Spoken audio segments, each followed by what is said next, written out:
We are Blackmore. We are Detroit.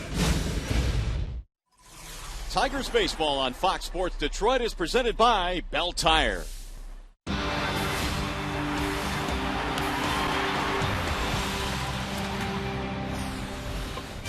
Tonight, some of the top players in the American League will be on display here at Comerica Park. Miguel Cabrera, David Ortiz, Dustin Pedroia, they're all here tonight. The Boston Red Sox are in town as we welcome you to Game 1 of this four-game series featuring the Red Sox and your Detroit Tigers. Hi again, everyone. Welcome to Tigers Baseball. Mario and Pemba, Ron Allen, glad to have you with us here for what should be a fun four-game series here at Comerica Park. The Orioles leave town, Rod.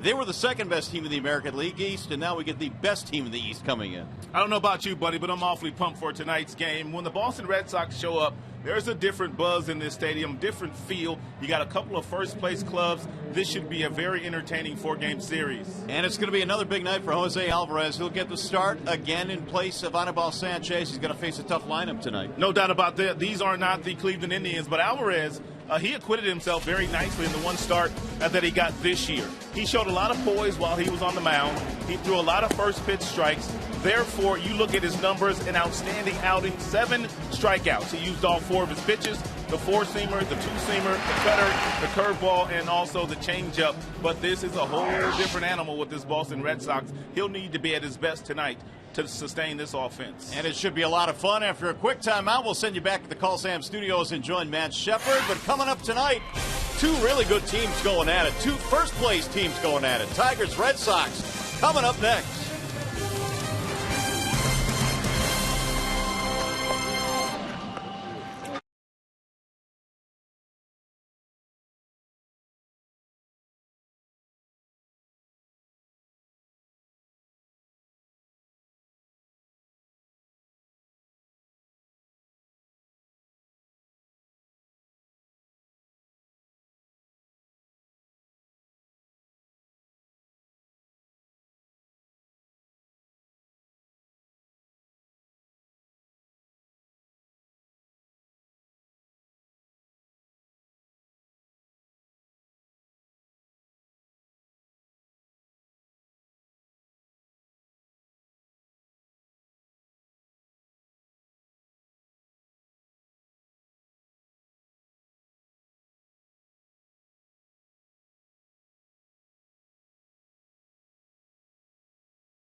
Detroit Chevy dealers. Ellsbury, Victorino, and Pedroia in the top three spots. David Ortiz batting cleanup, the DH, followed by Mike Napoli and Johnny Gomes. And the bottom three is LaVarnway, Middlebrooks, and Iglesias. Here is the starting pitcher tonight, Jose Alvarez, and his numbers are presented by Family Heating, Cooling, and Electrical. As we take a peek at his minor league numbers this year, 2013, I'm going to tell you that Alvarez was stellar in his only outing in the major leagues, and in the absence of Anibal Sanchez, he had 7 strikeouts against the Cleveland Indians, and they really couldn't do anything against the young man.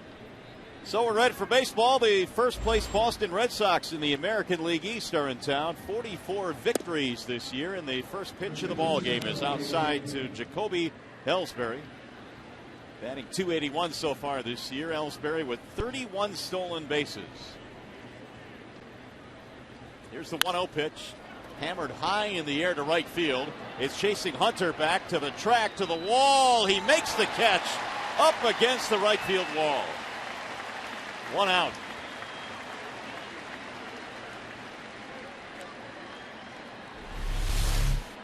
And Torrey pretending like he didn't have it all the way, but we know better than that. He's a 9-time Gold Glove winner and goes to one of the deepest parts of the ballpark in right center field and makes a real nice grab. Ellsbury made a bid, but he falls short, and the first out is recorded. That'll bring up Shane Victorino. Torrey tested early in this one. Equal to the challenge. Victorino at .276 for the Red Sox. And he takes strike one. And Victorino finished up last year with the Los Angeles Dodgers, then signed a free agent contract to come over to the Boston Red Sox, and he's done well against the Tigers in his career. Victorino takes one a little bit outside. 1 ball and 1 strike on the former Philadelphia Philly, who spent parts of 8 seasons with the Phils. 3-year deal was signed in December with the Red Sox. Foul tip in and out of the glove of the catcher Brian Pena. 1-2 the count on Victorino. Alvarez, of course, had that really good start against Cleveland. We talk about that. 7 punch outs in his debut with the Tigers. Then immediately was sent down the next day. That's lifted foul down the left field line. He's got 4 pitches. He's got the fastball, he's got the curve, he's got the slider and the changeup. And for a left-hander, not afraid to really crowd some of the right-handed batters with good fastballs. And he'll need to do that tonight against this real good Boston offensive club. Going in there right now. 1-2 is inside. 2 balls and 2 strikes. Victorino with 11 RBIs. He's hit safely in 10 of his last 11 starts. Trying to get something started here with 1 out. The start of a 4-game series here. And that's lifted in the air. Middle of the infield. It'll be the shortstop Peralta, and there are 2 gone. Let's take a look at the Tigers starting defense presented by Beaumont Health System. Andy Dirks was a late add to the lineup. Tuiasa Sopo was supposed to start.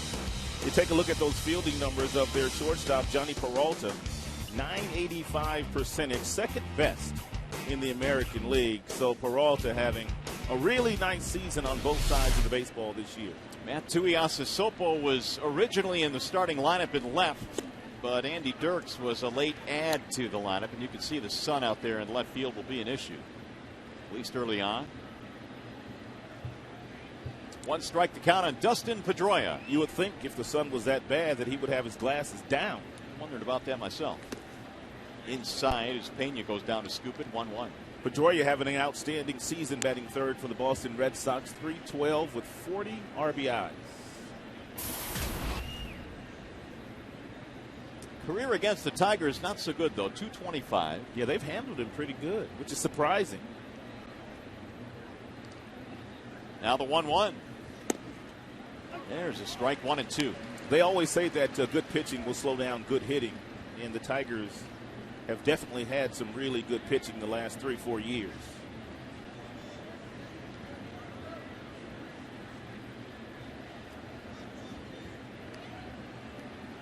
Here's the 1-2. That'll get back out of play.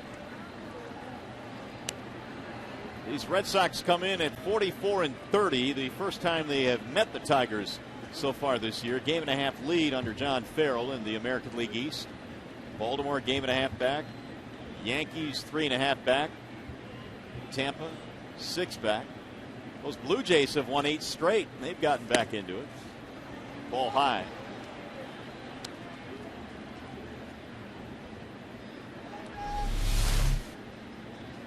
And just a little bit outside. 2-2 on Dustin Pedroia. Pulled foul right back for the Tiger dugout. Pedroia has accomplished a lot in his career already. He's won an MVP. That was back in 2008. He's won a Rookie of the Year award. He's trying to get it to David Ortiz here in the first, who's lurking on deck.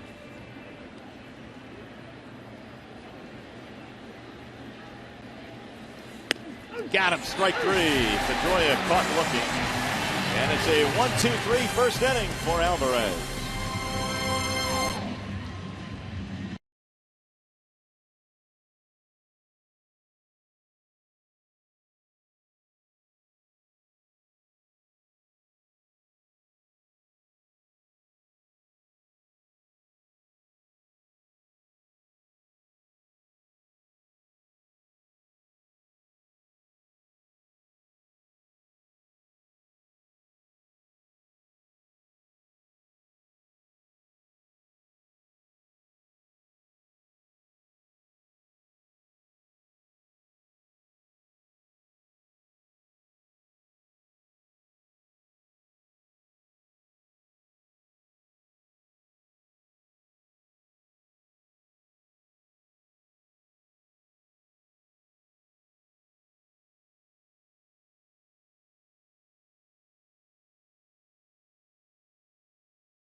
First here at the ballpark. Tigers starting lineup tonight presented by the Southeast Michigan Ford dealers. And it looks like this. It'll be Jackson, Hunter, Cabrera at the top. You got Prince in the middle at first base along with Victor. Johnny Peralta playing short. Your bottom 3 is Andy Dirksen left, Omar Infante at second. And Brian Pena will do the catching tonight at ninth. And they will face the veteran right-hander John Lackey. He has lost more games than he has won this year in a Boston uniform, but the earned run average is very good. And the opponent's batting average against Lackey at just .247. And he appears to be healthy this year. Fastball 91 to 93, good curveball, little changeup, and also a slider in the 4-pitch mix for John Lackey. Austin Jackson leads it off and takes strike 1 on the inside part of the plate. AJ's hit safely in his last 5, and since coming off the disabled list has been really good. In fact, Jackson is batting .417 since coming back from the DL. Does not appear to have any more hamstring issues, which put him on the disabled list back in May. The club did Jackson a favor by leaving him on that disabled list for an entire month, which really allowed him to heal. 0-2 the count stays on Jackson. And they did not want to rush him back. Well, they got plenty of production from the fill-ins that they had playing out in center field, which made it easier to keep Jackson on the DL and not rush him back. The 0-2 is outside. John Lackey is 34 years old. He hails from Abilene, Texas. 6'6", 235. Here's the 1-2. Into the glove for strike 3. 1 gone.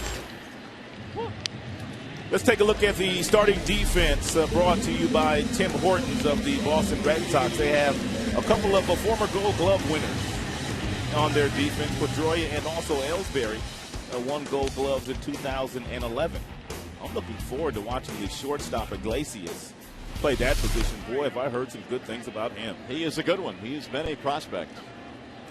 And we'll see him in this series. Here's Torrey Hunter. For whatever reason, John Lackey giving up a .316 batting average to right-handed batters this year. Left-handers hitting only .203 against Lackey this season, and which is why Tuiasa Sopo was scheduled to start this game. Jim Leland said that he wanted Dirks, or he wanted Tuiasa Sopo in place of Dirks, because Lackey has had the ability to throw that cutter into the left-handed batters very effectively. But because of the injury, Dirks playing anyway, and there's a ground ball to third. That is a fair ball. Middlebrooks across the diamond, and it's picked at first by Napoli. 2 up, 2 down here in the Tigers' first inning. That'll bring up Miguel Cabrera. There were a number of years where John Lackey was the ace of the Anaheim Angels, and then they changed their name while he was there to the Los Angeles Angels of Anaheim.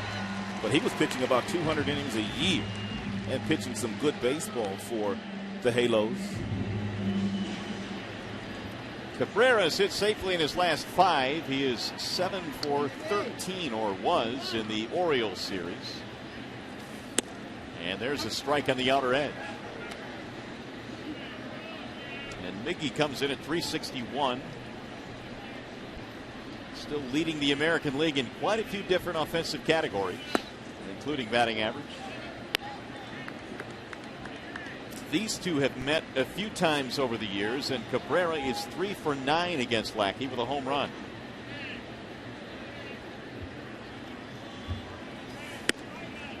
Missed it high. 2 balls, 1 strike. Lackey signed a 5-year deal in December of 2009 to join the Boston Red Sox after having some really good years with the Angels. And then he had Tommy John surgery. Swing and a miss. 2-2 on Cabrera. The categories that Miguel leads in: batting average, runs scored, RBIs, walks, on base percentage, all of those. He is tops in the American League.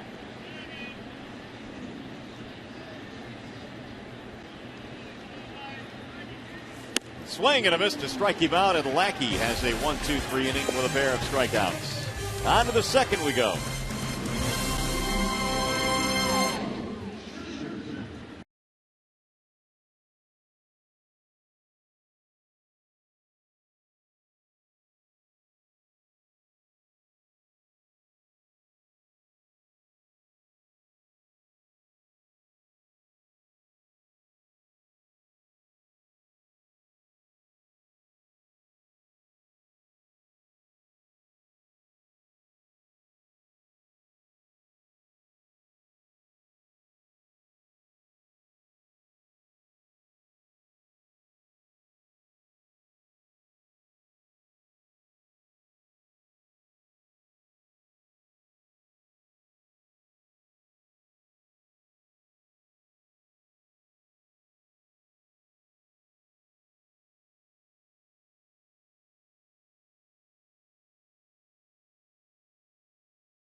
by Comerica Bank, a part of Detroit and the community since 1849. Jeep, visit Jeep.com to learn more. And by Maxwell House, large canned coffee, good to the last drop. High over the Ambassador Bridge as we welcome you back to downtown Detroit. Top two back here at the ballpark. It is David Ortiz leading it off for the Boston Red Sox. Ortiz, Napoli, Johnny Gomes. And Tigers not shifting in the infield the way that they normally shift when David Ortiz is standing in the batter's box. Johnny Peralta, the shortstop, is usually over there along the side of Omar Infante. Big Poppy with big numbers so far this year. He's hitting .306. He missed 15 games to start this season, yet he still ranks 6th in the American League in RBIs. Things change from year to year. It could be because of the left-hander on the mound today, or it could be the fact that David Ortiz driving more balls the opposite way this season. Wave and a miss. How about Alvarez? That's another strikeout, his second of the game. Alvarez, through the first 4 batters of this game, looking as comfortable as he did when he got a start a couple of weeks ago against the Cleveland Indians. That is a fastball that is down and away at 91 miles an hour to get one of your better left-handed hitters in the American League to swing right through. Everything in that at bat down and away against Ortiz. Here's Mike Napoli, the slugging first baseman tonight. 9 home runs for Napoli. And he shoots one to center field. Jackson coming in, still coming. It'll drop. Base hit off the end of the bat. 1 on, 1 out. Well, we have a chance now with more on Twitter night here at the ballpark. Here's Shannon Hogan. Yeah, you guys, it's Twitter Thursday. That means I'm taking over the Fox Sports Detroit Twitter handle. You can follow us at Fox Sports DET. We're looking for questions, comments, anything you want to chat about the game. And hopefully we'll put Mario and Rod on the spot a little bit later in the show. I'll send it back to you guys. All right, Shannon, we look forward to that. I guess you looking forward to that, Rod? Absolutely. Put on the spot. Yes, indeed. Here's Johnny Gomes. That is the first hit of the ball game for either side. Gomes batting just .218, had a walk-off home run a couple of nights ago. Ball one outside from Alvarez. And Johnny Gomes was in Oakland last year. Played in 99 games for the Athletics, hit 18 homers. He was a big part of what they did last season, getting to postseason baseball. Got a lot of pop in his bat, too.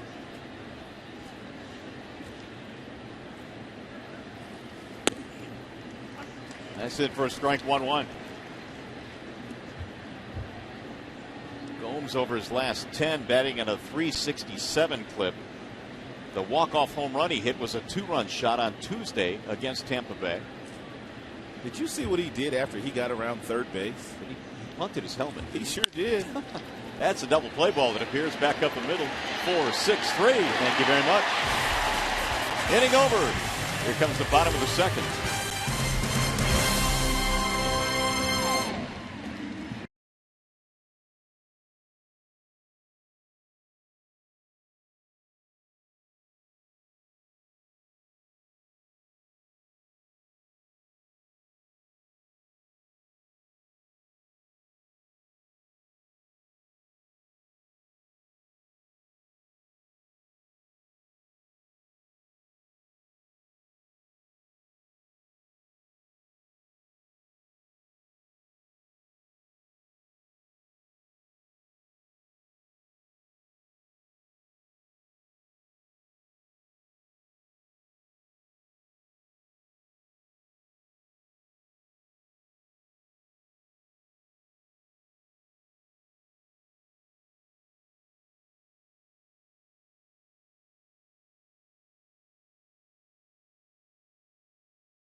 America Park, it is still scoreless as we head to the bottom of the second. Another good crowd on hand here tonight for the Tigers and the Boston Red Sox. It'll be Prince Fielder, Victor Martinez, Johnny Peralta. 1-2-3 first inning for John Lackey. Prince batting .285. Ball one outside from Lackey. And Lackey about 2 years removed from that Tommy John surgery, and the velocity of his fastball has come back. He'll go anywhere from 90 to 94 miles an hour. He'll also cut the fastball.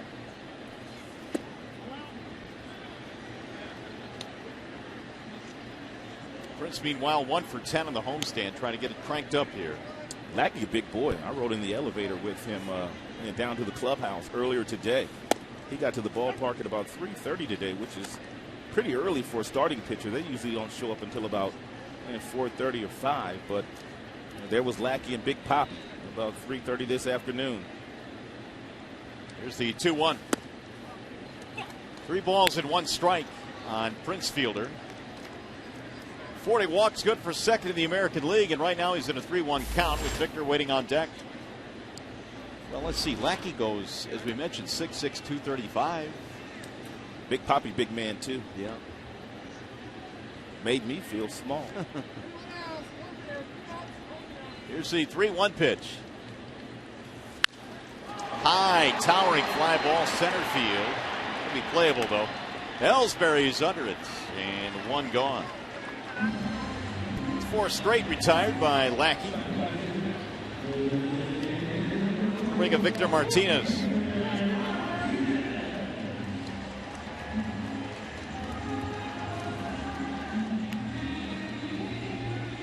Wow, not bad. 10 for 21 against Lackey lifetime. Well, maybe that's what Victor needs for tonight's game, to go up against someone he's had a lot of success against. Saw Victor before the game. He and David Ortiz, they were talking for about 20 minutes on the field. And I had a conversation with Victor yesterday, and he said that Big Poppy was very influential in helping him a couple of years ago when he made the transition from an everyday player to a designated hitter.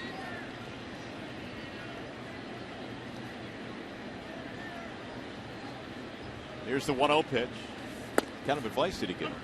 He said that one of the things that he likes to do is ride the bicycle in between at bats, kind of take his mind off of the game.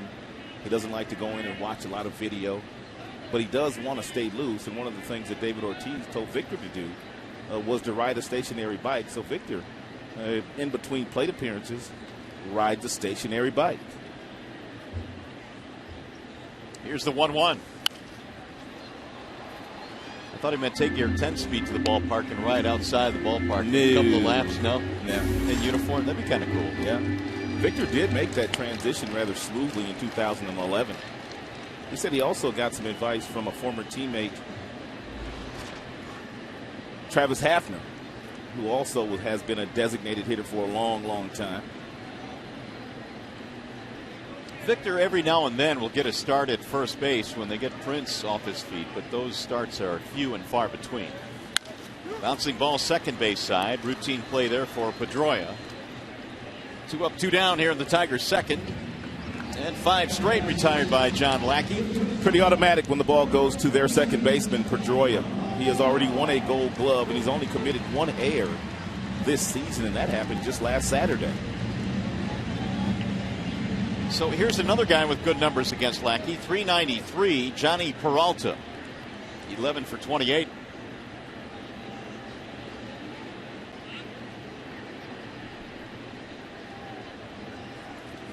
And Johnny looks at strike 1. That error that Pedroia made that you talked about snapped the 97-game errorless streak. That's how automatic it typically is with Dustin. The 0-1. Pedroia is just one of those guys that does not mind getting dirty. He is an in-your-face type player.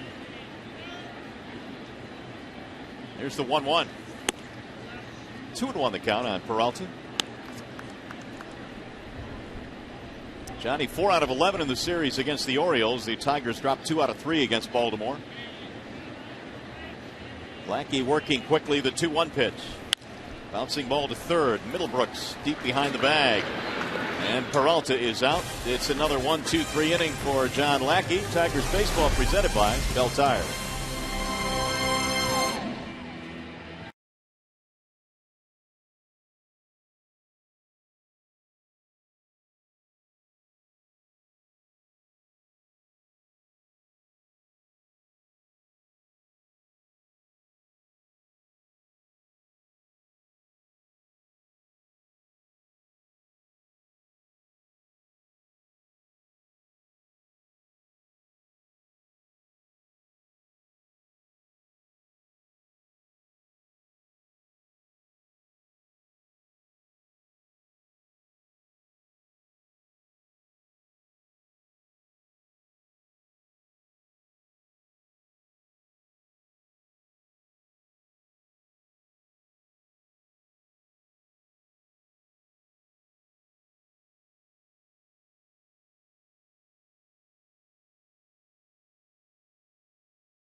To you by Arby's. Try Arby's new Market Fresh Turkey Bacon Florentine Sandwich. Arby's, slicing up freshness. And by Bell Tire. Get the lowest tire price, period. Bell Tire. Well, after two, no score in this one. We go to the top of the third now. No runs, one hit for Boston. No runs, no hits for Detroit. Lavarnway, Middlebrooks, and Iglesias, the bottom three hitters, facing left-hander Jose Alvarez, who gets the start again here tonight in place of Anibal Sanchez, who is on the disabled list. And Alvarez gave up a single in the second, but got a double play ball. Starting to see more and more starting pitchers around baseball that stretch, even though they're starting pitchers. And I don't necessarily know the reason why Alvarez is in the stretch, but usually starting pitchers are in the windup at the beginning of the game, but not Alvarez. Is it maybe a control issue? They feel maybe better control from the stretch? It is that way with some. That's on the outer edge, 1-1.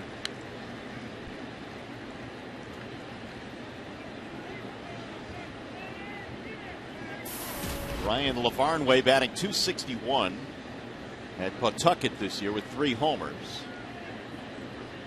He is recently was just called up. Back here with the Red Sox.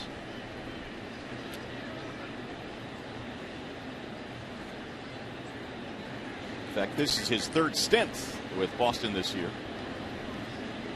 Leading things off here in the third. And the 2-1. Swing and a miss. 2 balls, 2 strikes. Good pitch. Fastball count. Pulled the string beautifully on a changeup.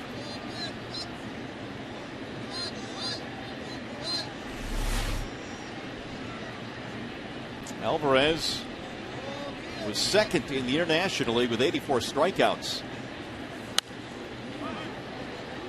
And he struck out as many as 11 in a ball game this year. We've talked about his terrific start against the Indians, in which he fanned 7 in his first big league start. Tigers won that game 4-1. 2 balls, 2 strikes on Lavarnway.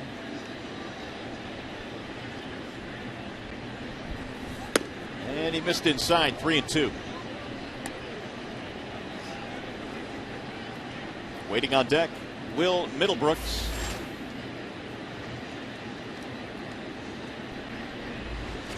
Two strikeouts already for Alvarez. Here's the 3-2. pulled to third base. Oh, what a nice short hop there by Cabrera. He'll throw him out, one away.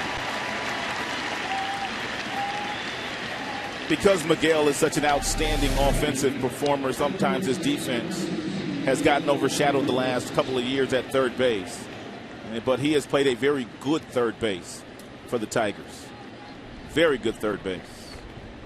I think you're absolutely right. I think because of what he has done with the bat, that's really what he is known for. And well, you understand that. He won the Triple Crown last year, but he has been more than adequate at third base. And there were many who felt that that probably wasn't going to be the case when he switched over last year. That's right. There were a lot of doubters, and Miggy knew it. Here's the 1-0 to Middlebrooks, and that's in there on the outer edge. 196 this year, but he's hit 9 home runs. Last season, 6 for 17 against the Tigers with 2 homers. Missed it away again. 2-1. This Boston Red Sox team not dealing nearly with as much drama as it did last year under their manager Bobby Valentine. John Farrell's their new skipper this year, and the culture has been changed. Way outside, 3-1. There was drama in Boston last year? All you heard about was Bobby Valentine. You didn't hear anything about the players. Not that way anymore. Red Sox off to a really good start this year at 44-30. 3-1 pitch in the air, right field, straight at Torrey. He'll move in a couple of steps. Alvarez off to a really good start here tonight, spotting his fastball in a real good area. He did that to Pedroia. He punched him out. He also punched out David Ortiz. He got him swinging through strike 3, and he's also threw a lot of strikes to get some ground balls to allow his defenders to work behind him. So he is looking as poised here tonight against a really good offense as he did in his first start up here, his major league debut against the Cleveland Indians. So here is Jose Iglesias. He's batting a salty 426.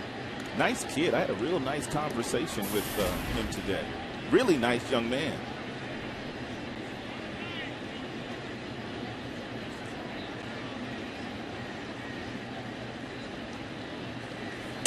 A little bit outside, 2 balls, no strikes. He had an 18-game hitting streak snapped in their ball game last night. And during the streak, 422. It is tied for the longest streak this year. Alex Rios of the Chicago White Sox, also with an 18-gamer.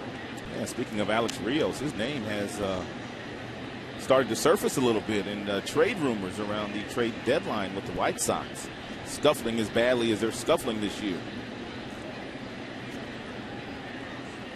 White Sox dead last in the Central, 9.5 out. And he walked him on 4 straight pitches. It'll be a 2-out base on balls. Back to the studio we go now for a game break. Here's Mickey York.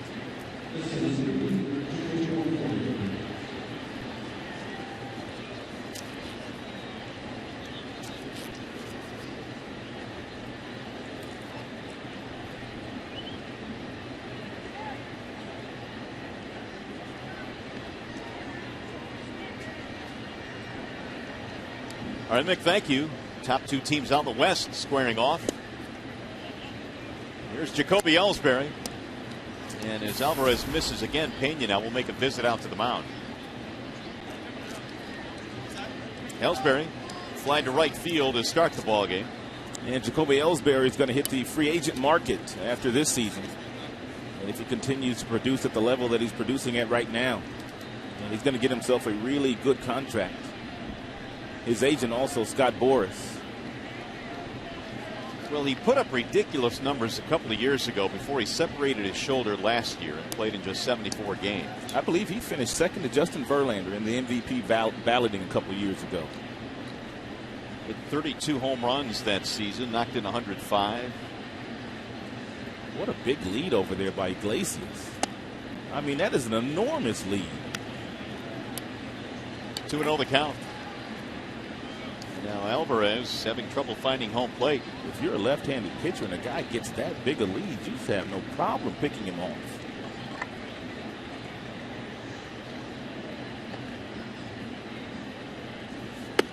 Way outside again, and now it's 3-0. So Alvarez was cruising along, but then he lost Iglesias, the number 9 hitter, on 4 straight, and he's gone 3-0 on Ellsbury.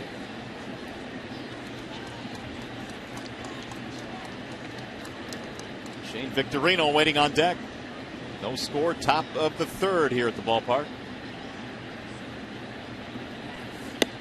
And he walked him, so that's 8 straight. 2 on, 2 out, 2 walks. Well, you can join us again tomorrow when the Tigers battle these Red Sox. Coverage begins at 6 o'clock with Tigers Live. Tigers Red Sox tomorrow at 6. You can see it right here on Fox Sports Detroit.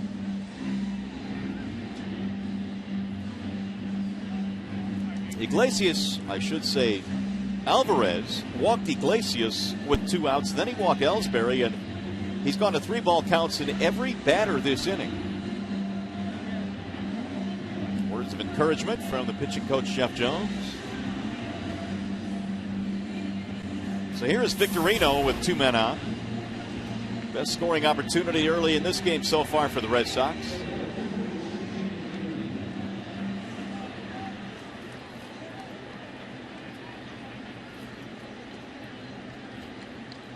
Victorino popped up in his first at bat, 0 for 1.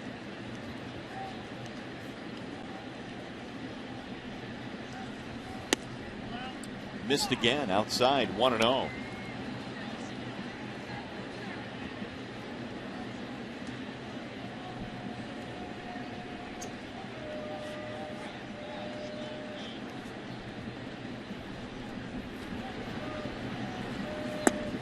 That's in there on the outer edge. 1 ball, 1 strike. Alvarez, 24 years of age, a native of Venezuela. In a bit of a pickle here with 2 men on. And another strike, 1-2. I like the fact that he's not afraid to throw that fastball inside to the right-handed batters. He has done it several times this evening. And if you can do this and then go back outside with good breaking balls and changeups, you can keep good hitters off balance. Way inside. And that hit him. That's going to load the bases.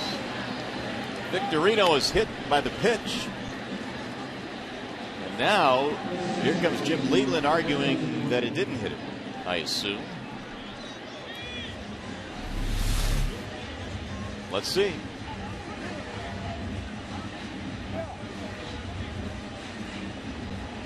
Grazed him, it looks like.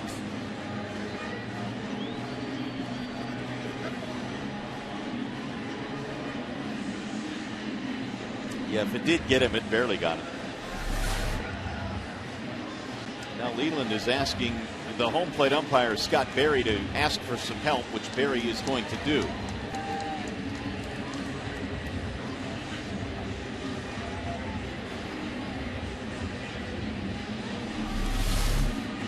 And take one more look at it.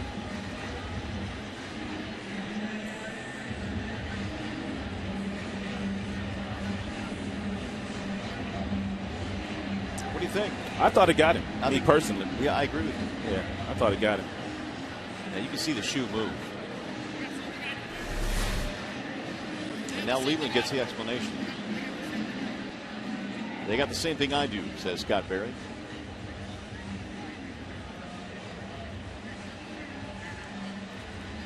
Well, it's a big call because it's going to load the bases for Pedroia, and this was starting out to be an easy inning for Alvarez. He got the first 2 men.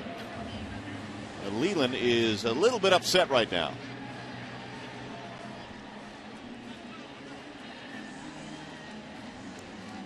Now Ted Barrett will continue the argument with Leland. And Skip getting heated.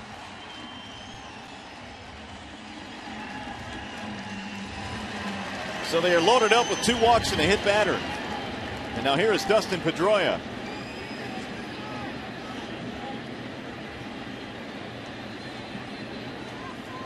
Alvarez able to strike him out back in the first. Pedroia with the bases loaded career, 282.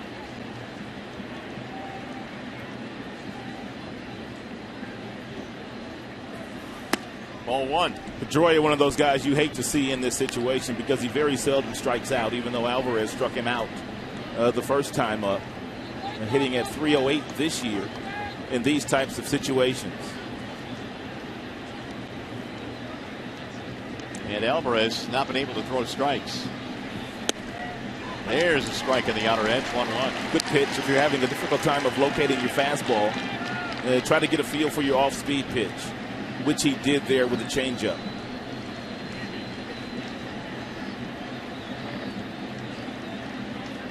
Ortiz on deck.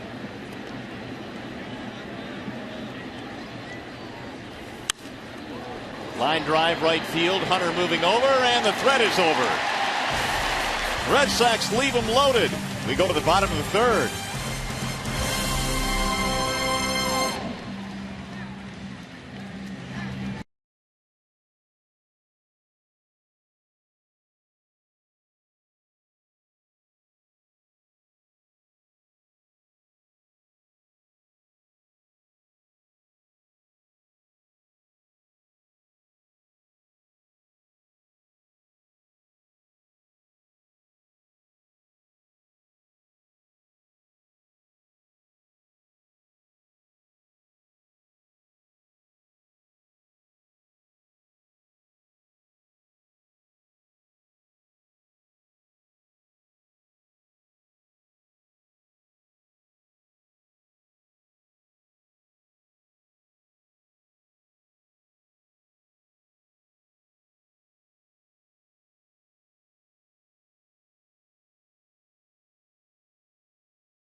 Is loaded, and they got Dustin Pedroia to line out to right field, ending the inning. So it remains a scoreless game. And here come the Tigers now in the bottom of the third. Andy Dirks facing John Lackey. It'll be Dirks and then Infante and Pena. Bottom three in Detroit's lineup.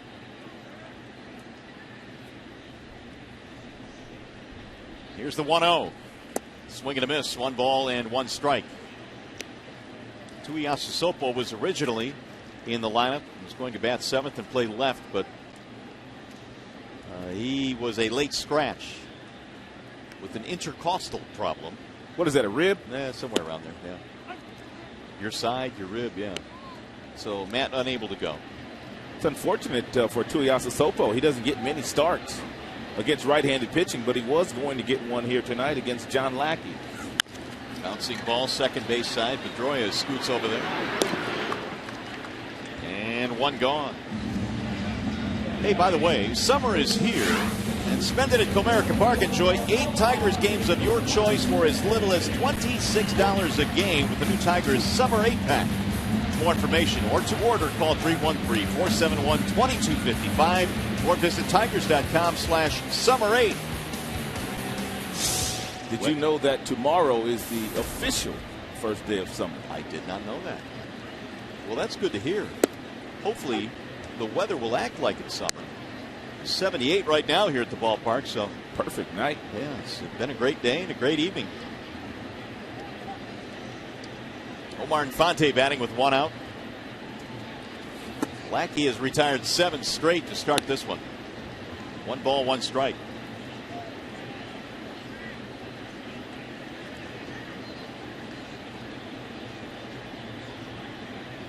Here's the 1-1 pitch. 1-2 on Infante.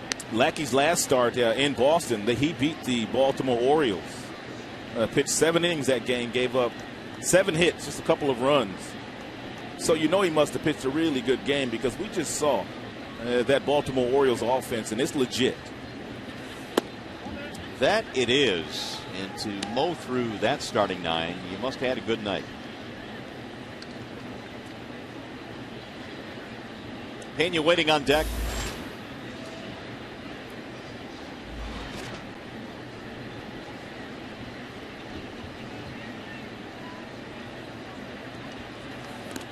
Had to get through the catcher, Lavarnway, all the way to the backstop, 3-2. Lackey's a bulldog on the mound. He's one of those guys, when healthy, you got to beat him up, because when he comes to pitch, he's mean. And with the stuff that he featured while he was in Los Angeles, translated into a lot of wins. And they're starting to see some of that competitiveness now that he's in Boston.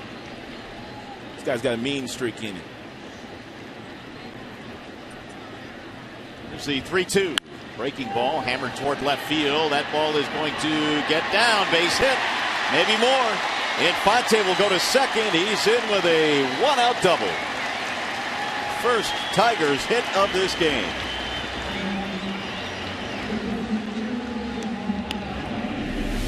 It's a breaking ball by Lackey, but the ball stays up. And you can see that Infante caught it out in front and got it right off the end of the bat. And Gomes in left field, playing over in right center, couldn't get over to the line to prevent Omar from getting a double. And by the time he picked it up.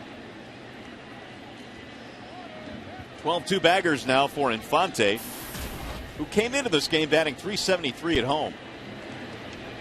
Here's Brian Pena. Strike one. Pena at .281. He went 1 for 8 in the series against the Orioles. Trying to pick up Infante at second. He chops one foul, 0-2. There's that good cut fastball that Lackey will feature. It's 86 miles an hour. It's right down the middle initially. And then as a hitter, you start your swing, and this ball just takes off inside on you. Look at the movement on this pitch.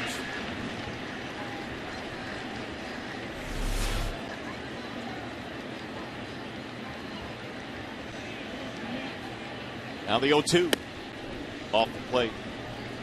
We were talking about Lackey just minutes ago, and he was a rookie back in 2002. He started Game 7 of the World Series for the Angels and won it. He finished that year 9-4. He's got a nice pedigree. Made all-star teams, pitched in the World Series, a lot of postseason experience. 1-2 pitch. Chopper left side of the infield. Middlebrooks. Runner will not advance. 2 gone. We'll take a hit now from Austin Jackson.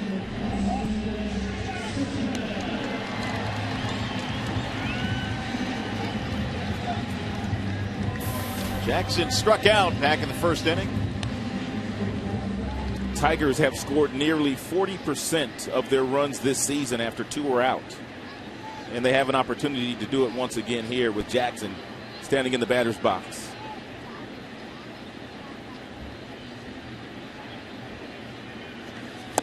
Swing and a miss, 0-1. Boston pitching this year is 6th in the American League, 3.79 ERA, so they've gotten it done on the mound. Tigers are second to KC. The guy that's running the ship now for them, John Farrell, used to be the pitching coach for Boston under Terry Francona before leaving to go to Toronto for a couple of years to manage the Blue Jays. The 0-1. Chopper to the shortstop. Iglesias waits on the hop. And Jackson is out to end the threat. No runs. The double is stranded. 3 in the books.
Boston Red Sox and your Detroit Tigers. I'm Shannon Hogan, and I've taken over the Fox Sports Detroit Twitter page for Twitter Thursday. And Mario and Rod, I have a question from one of our fans.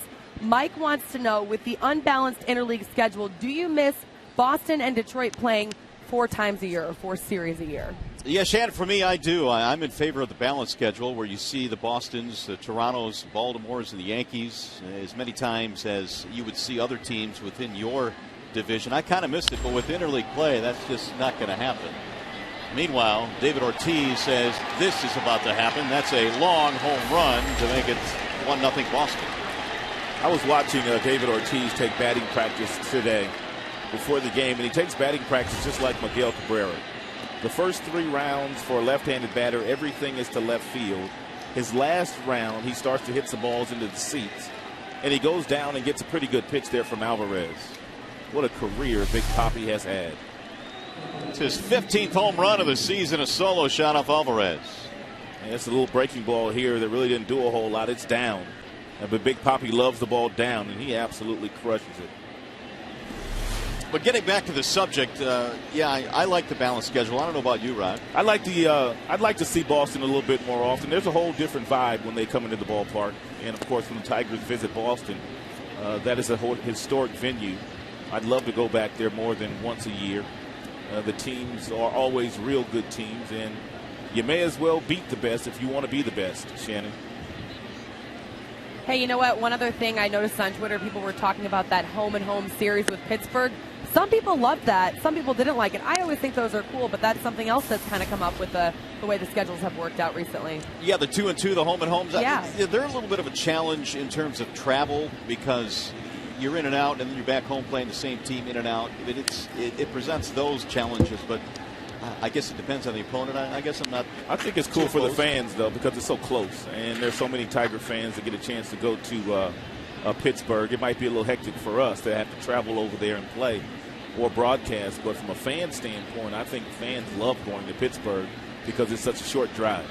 Well, I know it's one of my favorite parks, but fans at home, thanks so much for sending us your tweets. Keep them coming at Fox Sports DET, and maybe you'll get your tweet on the air a little bit later in the broadcast. I'll talk to you guys soon. All right, Shannon, we'll check in with you later. Thank you. It is 1-0 Boston on the David Ortiz home run. Mike Napoli is the hitter, and he's ahead of the count 3-1. Make it 3-2. The other thing that I loved about the balanced schedule is that the rivalry between the Tigers and the Blue Jays, I think, would be a lot hotter and a lot more alive. That rivalry seemingly has died, and it's a shame because of the proximity between the two cities. Here's the 3-2. Fouled away. So Napoli batting here with nobody out.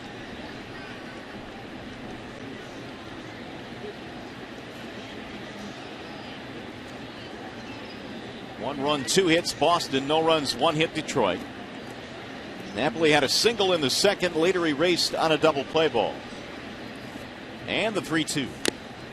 Fouled off.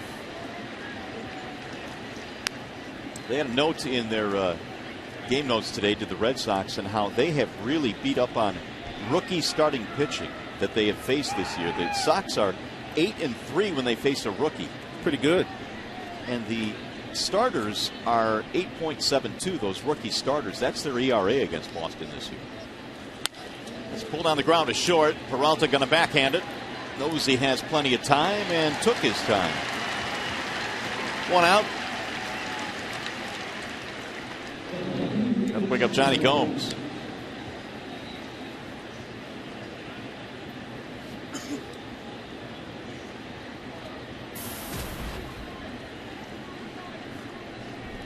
Gomes hit that double play ball back in the second inning. Came in 11 for his previous 29 at bats. Just really outstanding, pure raw power for Johnny Gomes. Red Sox signed him to a 2-year deal in December. Ball 1. He hit one of the furthest balls I've ever seen hit at the Trop down in Tampa. That's where the Tampa Bay Rays play their home games. And he hit it off Troy Percival. And that thing was about 500 feet straight away center field. Swing and a miss. 1-1. Gomes has never really been a huge average guy, but not bad either. 244 career in the big leagues, and last year 262 with Oakland. As you look at the ratio on Jose Alvarez, 60 pitches thrown now. Swing and a miss. 1-2. He can come back with another off-speed pitch if he chooses to do so, or he can go inside with a real good fastball. And the fact that he's thrown Gomes so many off-speed pitches, he might get away with it. They're going to stay away, though. Could not thread the needle. 2-2. That would have been a good time to go inside with a fastball.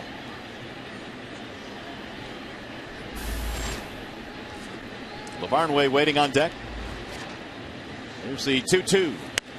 High, 3-2 on Gomes.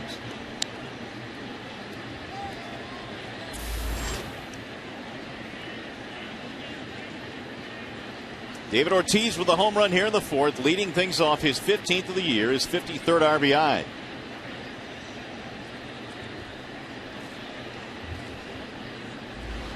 Swing and a miss.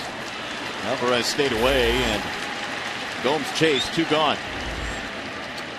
Not great fastball command so far today for Alvarez, but he does have his secondary pitches working very effectively for him, whether it be that changeup or his curveball or his slider. He's had no problem getting quite a few swings and misses out of the Boston Red Sox bats so far tonight.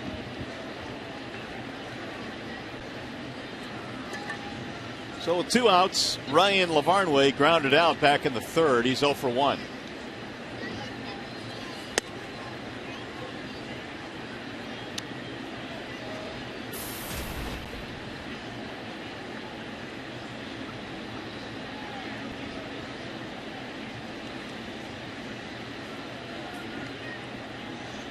Here's the 1-0.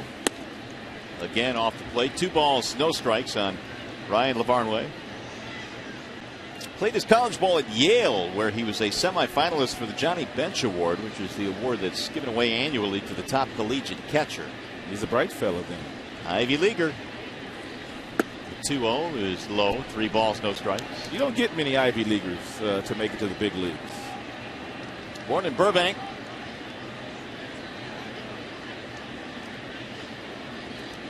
Sixth round pick back in 08.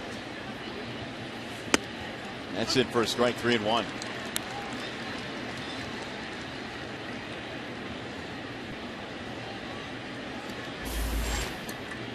Middlebrooks waiting on deck.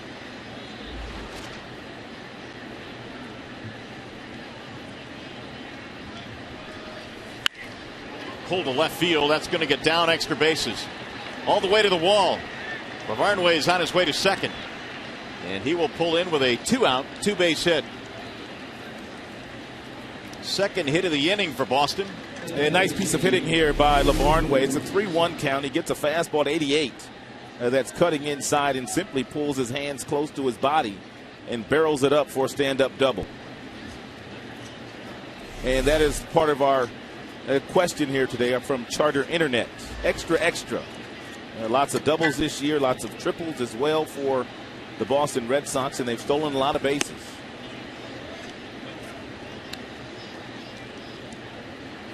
So here is Middlebrooks, who flied out back in the third, batting 195. The Red Sox trying to get a 2-out run here. They jammed that time and fouled it off of Pena, who took the brunt of that one. 1 ball, 1 strike.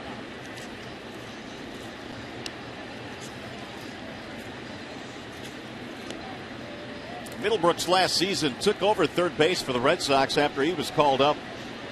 It was in early May, and really ended up with some pretty good numbers. 15 homers, knocked in 54 runs. After spending a little over a month in the minor leagues. Off the end of the bat, right to the first baseman fielder. He'll take it himself. Hitting over. The home run by Ortiz makes it 1-0 as we go to the bottom of the fourth. Tigers have 2, 3, 4 coming up. Hunter, Cabrera, and then the Prince.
The bottom of the fourth. Time is running short, but you still have time to vote for your favorite Tigers and get them to the All-Star game. BOS is having some fun out there. They're partying out there. Torrey Hunter leads it off, and it's 1-0 in favor of the Red Sox on the home run by David Ortiz. And these two were teammates for quite a few years out with the Angels, Hunter and Lackey. Oh, look out, up and in. Nice teammate. They are teammates no longer. And Lackey reminds Torrey of that. He stood him straight up, didn't he? Right at his chin. Now Torrey steps out on it.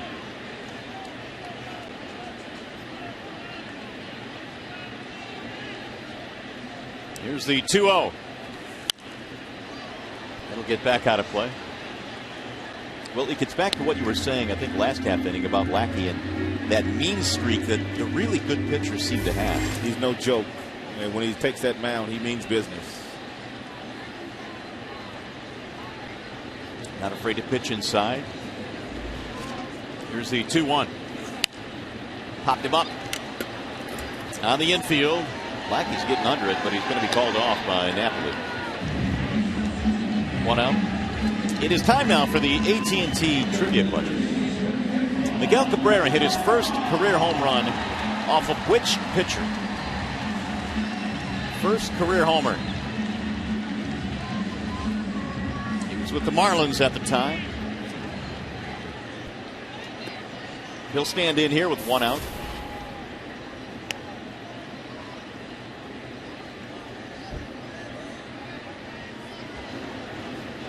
Cabrera fanned back in the first. He drives this one to right field. Hit well. Victorino back. Circles, turns off the wall. Cabrera's on his way to second, and he'll pull in with a double.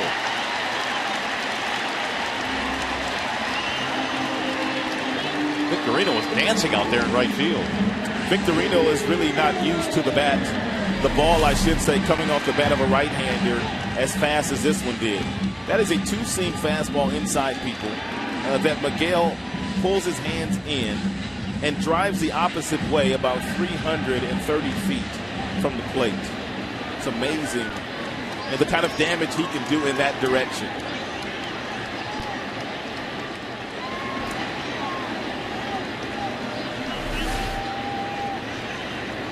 th double of the year for Cabrera. Tying run in scoring position for Prince Fielder. Ball 1. That, in a nutshell, is the one thing that separates Cabrera from most right-handed batters. Most right-handed batters, if they get a 92-mile-per-hour fastball inside, they're trying to pull the ball to left field. But not Miguel, and that's one of the reasons why he hits 360 and he's won 2 batting titles already. Zeroing in on his third. Prince trying to pick him up. The 1-0 is fouled back out of play. I thought it was interesting to see what Manny and Ortiz in their first 232 games together did versus Miguel and Prince in their same amount of games together. The numbers pretty much mirror one another. RBIs a lot more for Miggy and Prince. Just a couple more home runs. Of course, Manny and also David Ortiz. In the air to center, shallow center. Ellsbury coming in. Are pretty much the last 2 righty-lefty combination or 3-4 combination that you could even compare these two to. Well, with 2 gone, let's check back in with Shannon Hogan. Hey, Mario and Rod, that double by Miguel Cabrera. We've seen a lot of that in his time with Detroit. But here's a tweet from one of our followers. Today is Miggy's 10th anniversary of his debut in the big leagues. What is your favorite Miggy moment? I'll let you start, Rod. Probably the 3 home runs that he just hit in Texas on that Sunday night just a few weeks back when they were playing the Rangers. He's had so many special moments in a Tigers uniform. Triple Crown, of course, but the one that kind of sticks out lately for me is the 3 big flies that he hit that day. That's a good one. Obviously, the Triple Crown thing last year when he salted it away in KC. But the one other one that stands out was the home run he hit against Chris Perez in the bottom of the 9th last year. That big comeback win for the Tigers. That'll get away from the catcher, Lavarnway, and Cabrera, ever alert, takes third base.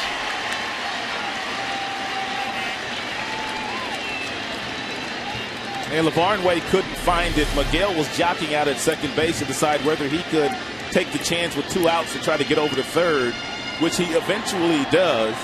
And he's able to get himself 90 feet closer to scoring.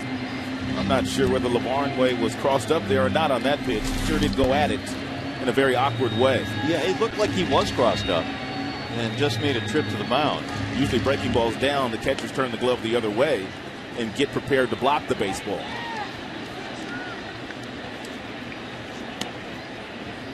So now the tying run at third base. 1 ball, no strikes on Victor Martinez. Wild pitch has been called. That's a strike on the outer edge, 1-1.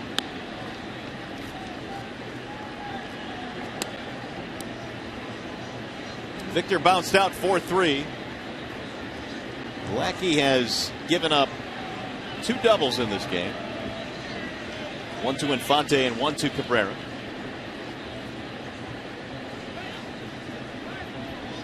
Here's the 1-1. 2-1 on Martinez, who himself played for the Boston Red Sox. Part of 2009, was created there during the deadline, and then 2010.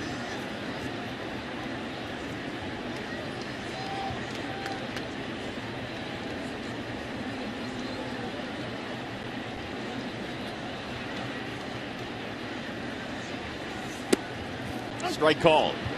It appears Victor got out of there just in time, because a couple of years ago they had the whole chicken thing going on in the clubhouse during the game. And then, of course, last year it was Bobby Valentine. This year they've gotten back to baseball. And not coincidentally, have gotten back to winning. Lackey, by the way, is second among actives in wild pitches. He has thrown one here. Here's the 2-2. Missed it high, 3-2. That's kind of surprising, because he doesn't appear to be the kind of guy with his stuff that would throw a lot of wild pitches. Agreed. The active leader is A.J. Burnett, but Lackey has 99 career wild pitches. Polar opposites, those two. 3-2 on Victor Martinez. We're in the 4th inning at the ballpark. It's 1-0 Red Sox on the Big Papi home run.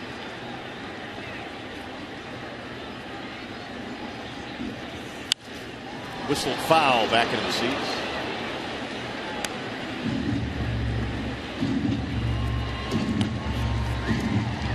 Victor has knocked in 33 this year. Came in a .329 lifetime hitter against the Red Sox.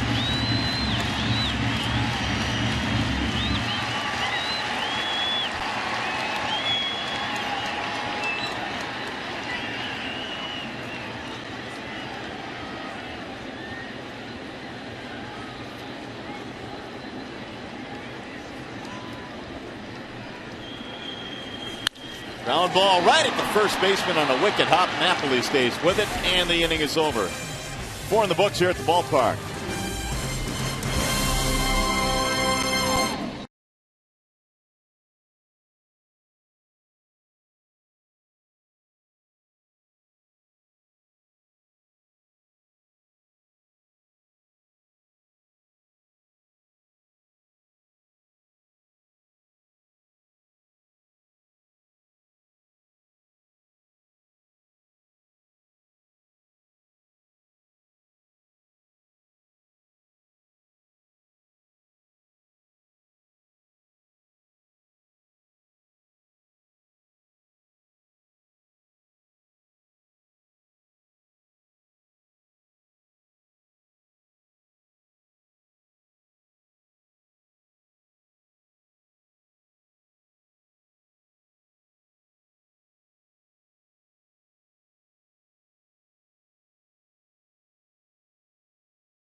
is brought to you by White House Down in theaters June 28th. Back here in the Motor City, view of the Detroit River and the Motor City in the backdrop. 1-0 Red Sox home run by David Ortiz. Your difference in this one tonight. It's the start of a 4-game series here at Comerica Park. First time the Tigers and Red Sox have gotten together this year. Jose Alvarez goes back to the hill. Jose Iglesias will face him here. Iglesias, Ellsbury, and then Victorino. Red Sox have 3 hits. Tigers have 2. Strike 1 to Iglesias. Called up for the second time on the 24th of May from Pawtucket. And we talk about his recent 18-game hitting streak that was snapped yesterday. Ball outside, 1-1.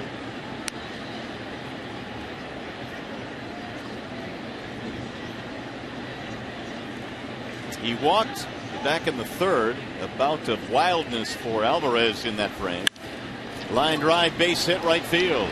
Maybe more. It's going to get by Hunter and go all the way to the wall. Iglesias is thinking triple, and he is going to get there. A leadoff 3-base hit by Jose Iglesias.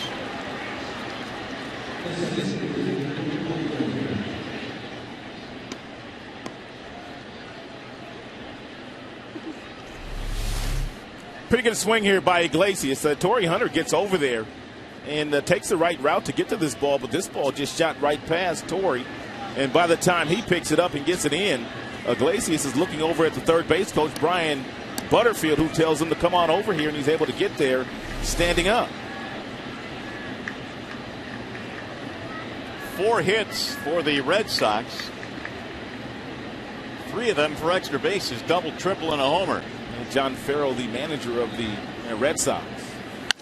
Ellsbury will line one to center and score the run. Wow. That didn't take long. He must have been very fond of Brian Butterfield, his third base coach, because he brought him along with him from Toronto. It'll make it a 2-0 game. Ellsbury has his 23rd RBI. Ellsbury with 31 steals this year. He's only been caught 3 times. But the fact that Alvarez, being a left-handed pitcher, it might prevent him from getting a great jump. And if that's the case, if he does try to run, Pena should have a really good shot at throwing him out.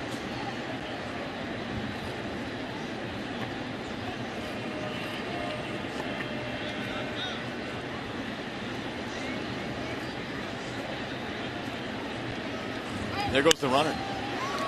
Flared in the air to center field. Jackson cruising back. First out of the inning.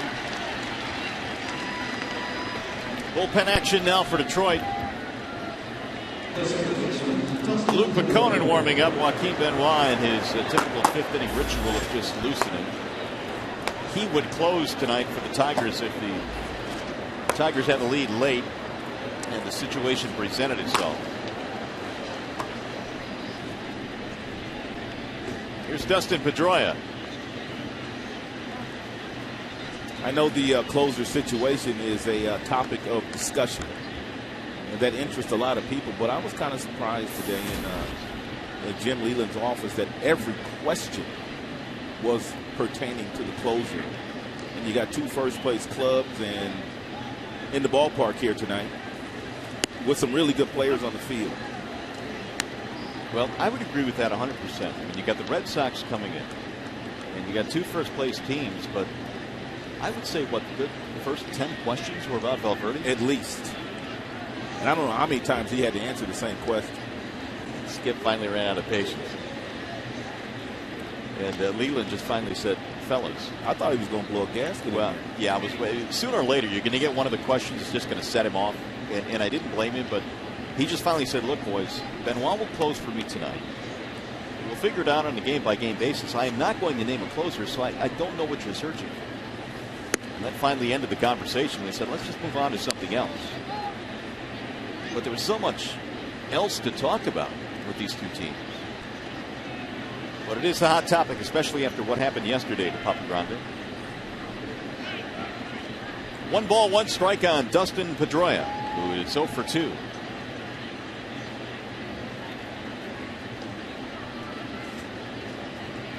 It appears that Alvarez does not have a really good kickoff move, and thieves like Ellsbury, and he's a thief.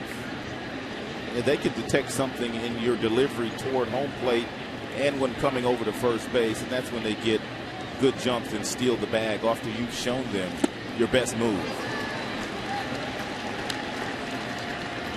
1-2 on Dustin Pedroia, who came to the plate back in the third. Big spot. They had the bases loaded, 2 outs, and he lined out to the right fielder, Torrey Hunter. Ortiz on deck.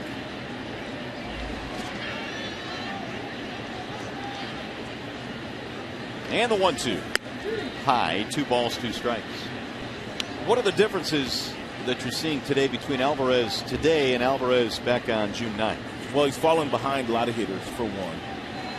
And this is a different club than the Cleveland Indians. The Indians were struggling offensively and had lost about 7-8 games in a row when Alvarez ran up against them. No disrespect to him, but they are totally different teams.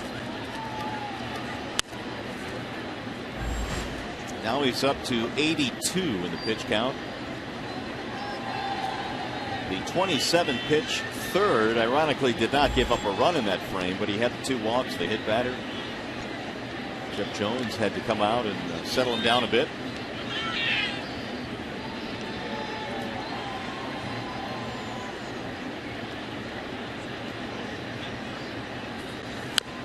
Grounded foul. These 2 teams will meet 4 times over this weekend. Alvarez getting the start tonight. Fister, Scherzer, Verlander the next 3 days here at the ballpark. Doug gets the ball tomorrow. And Verlander in the finale on Sunday. Max in between them. High fly ball right field. Hunter backing up. 2 gone. Speaking of Max, Saturday, baseball night in America returns. David Ortiz and the Red Sox come here to Detroit. Actually, they're already here. They'll battle Miguel Cabrera, Max Scherzer, and the rest of the Tigers. Baseball night in America begins Saturday at 7 Eastern on Fox. Got to get that in there. Just trying to pay the bills, Rod. Here's David Ortiz. Ortiz homered his last time up. And he skies one in the air to left center field. This will put Jackson on the run. AJ circling under it at the warning track. Inning is over. A run in to make it 2-zip. And you're watching Tigers baseball tonight, presented by Bell Tire.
Just 2 hits so far in this game. The Bernstein Advantage brings you the scouting report on the Boston Red Sox starters ERA. Get the Bernstein Advantage. We go to bat for you. And look how the ERA has dipped, or how much it has dipped this year from last year. You think John Farrell's had an influence on their starting rotation this year? Well, he was their former pitching coach. He may have. Juan Yevis is their pitching coach this year. I know most of the roles are defined, whether it be a hitting coach, whether it be a pitching coach, outfield, infield structure, and whatnot. But when you have someone with the pedigree of John Farrell and being so successful at handling pitchers, I'm sure he has a say in some of the conversation that goes on between the pitchers and the pitching coach, relievers, you name it. Well, they certainly have improved this year.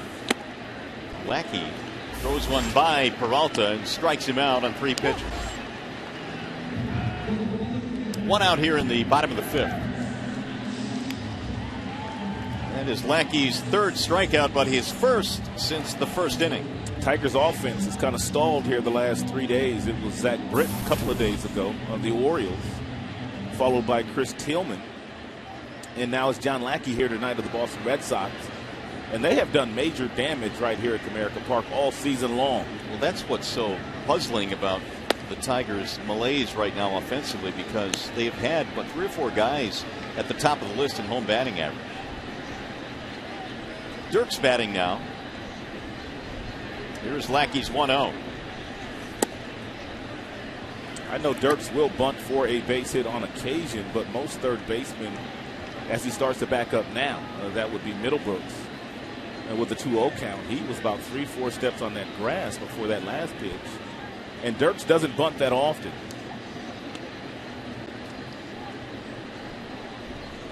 Now the 2-0.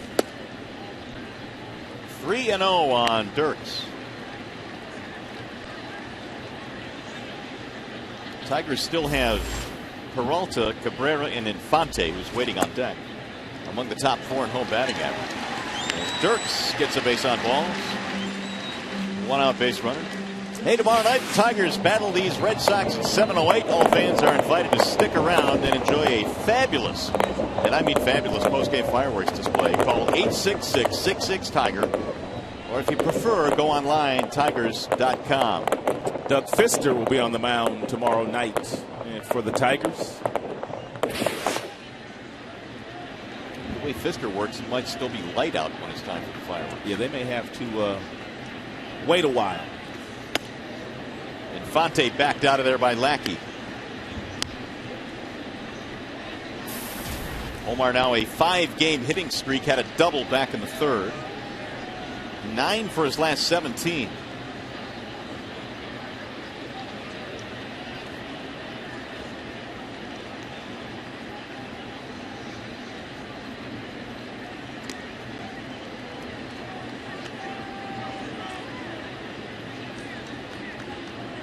Tigers were set down in order in each of the first 2 innings. They got a double in the 3rd, a double in the 4th, and now a walk here in the 5th.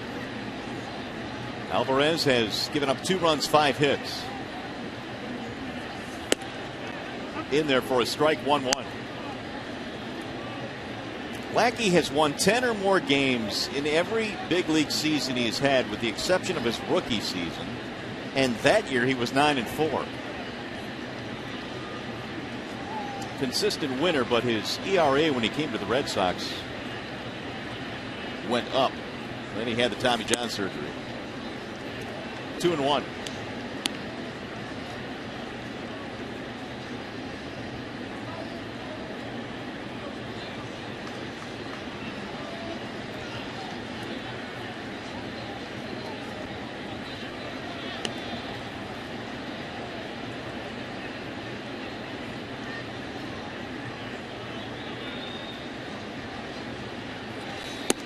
Outside, 3-1. It's games like these where the Tigers could use more weapons that could run. And we just saw the Baltimore club. They've got speed at the top. This team has speed at the top. When you're trailing by a couple of runs early in a game, they don't necessarily have the guys that can steal you a base and put some pressure on the opposing pitcher. It's a good point, because, you know, even when it's 1-0, 2-0, still running situations.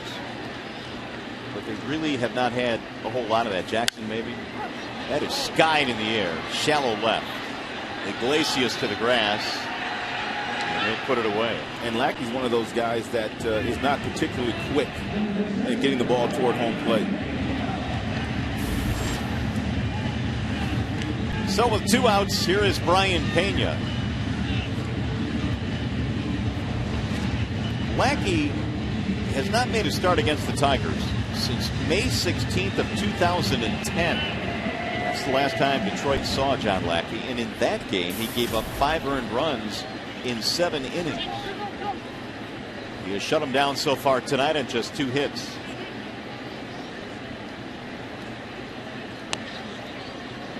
Here's Pena.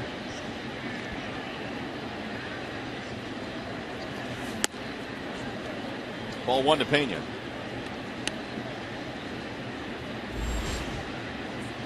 Pretty consistent. Extremely consistent. He hasn't had to work very hard tonight.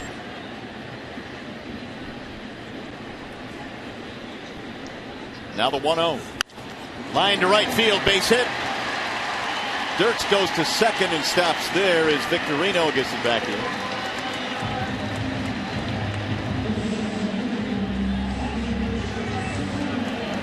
When you get yourself in a favorable fastball count, 1 ball, no strikes, and you get the heater, you can't miss it. And that one was right down the middle, setting on a tee for Pena. And he ripped it to right field.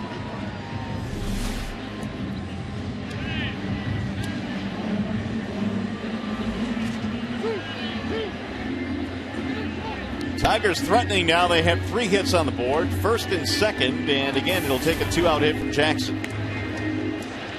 Austin came up with a man in scoring position back in the 3rd, but bounced out to the shortstop. 0 for 2 tonight.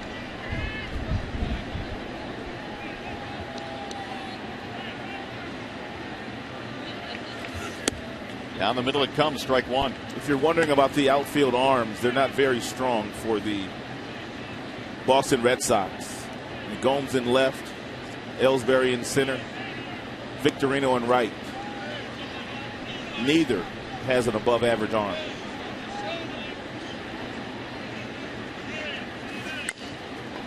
Slowly toward third, Middlebrooks on the charge. Won't have a play, everybody is safe. Infield hit for Jackson.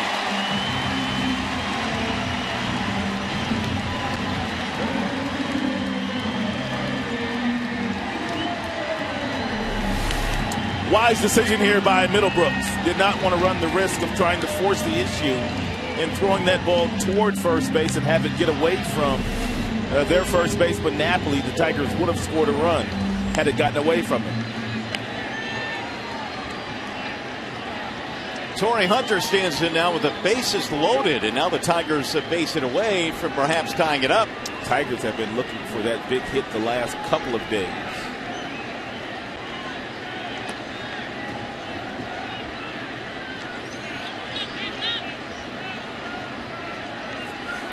Torrey slices one to right center field. It's going to drop. Base hit. 1 run in. Here comes Pena to the plate. He scores. Throw to third. Not in time. Jackson is in there. And Torrey comes through to tie the ball game at 2. There's your big hit. RBIs 28-29. And Torrey Hunter picking on his former teammate, two-seam fastball that doesn't quite get in far enough, and he's able to muscle that ball over the head of Pedroia. And Pena with 2 outs hustling, the throw by Victorino up, and John Lackey can only put his head down.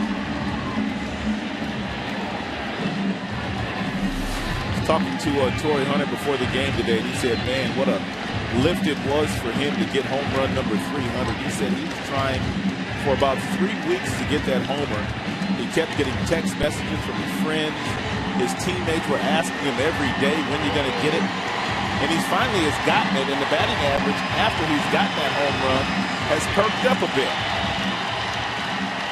Well, that was a clutch knock there. The Tigers, like that, with 2 outs, have tied it up. Now they can take the lead with Cabrera, who stands in at 5-16 with 2 outs and runners in scoring position. Told you the Tigers have scored 40% of their runs this year after 2 are out, which is an enormous amount. Strike one on Cabrera. The infield single by Jackson kept the inning going. It loaded him up for Torrey Hunter. Cabrera now has the go-ahead run at third. That's Jackson.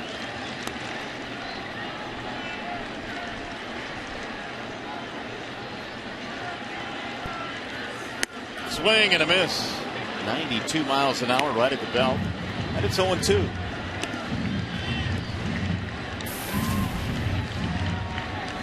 Cabrera doubling a strikeout in this game. Enjoying a 6-game hitting streak.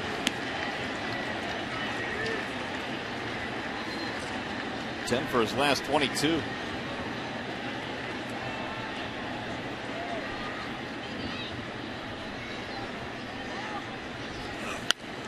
Fouled back out of play.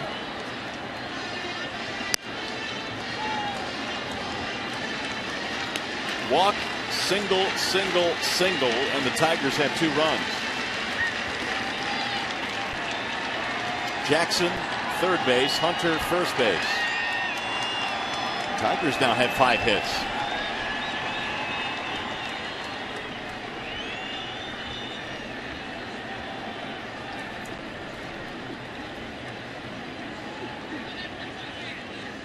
The 0-2 outside.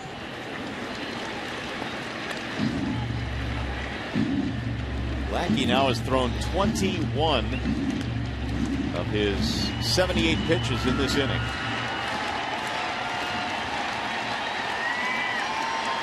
John Farrell has seen a 2-0 lead disappear. Miggy waits on a 1-2.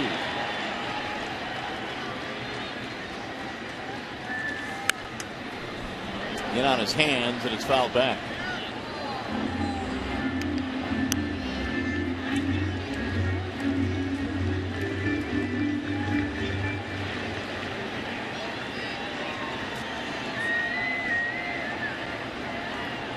Jose Alvarez gave up 2 runs, one in the 4th, one in the 5th, but his teammates have come back to tie it up for him.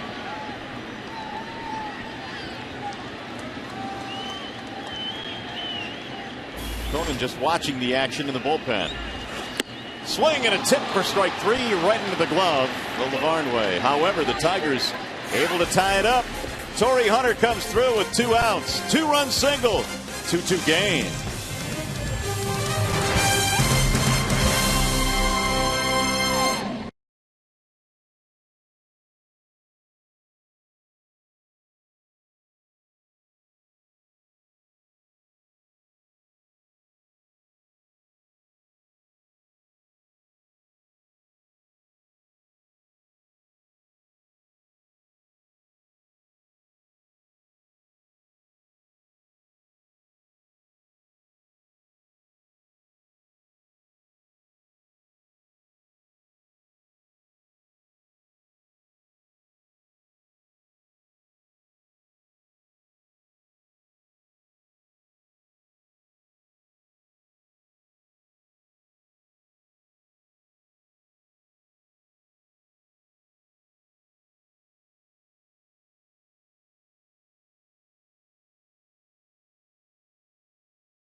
Pitched 5 innings. He's gone now, but he was touched up by David Ortiz for a solo shot while he was in the game in the 4th. And then it was Ellsbury with a base hit after an Iglesias triple to plate the 2nd run of the game for the Boston Red Sox. 85 pitches thrown here this evening by Jose Alvarez in his 2nd start for the Tigers.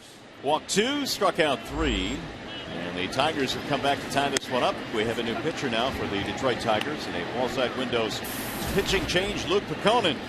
He's done decent work since coming up for the minor leagues, his 2nd stint in the show. 1.86 earned run average for Peconin. 1 ball, 1 strike. He's got a plus fastball that will get up to 97 miles an hour. A breaking ball and a splitter that he throws quite often with 2 strikes. Single ground out for Mike Napoli. Ball high from Peconin, 2-1.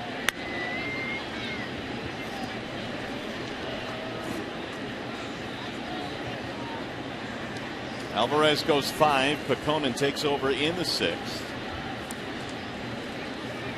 Here's the 2-1 pitch. That's in there. And meanwhile, Napoli not agreeing with Michigan native Scott Berry, who was born in Battle Creek, Michigan.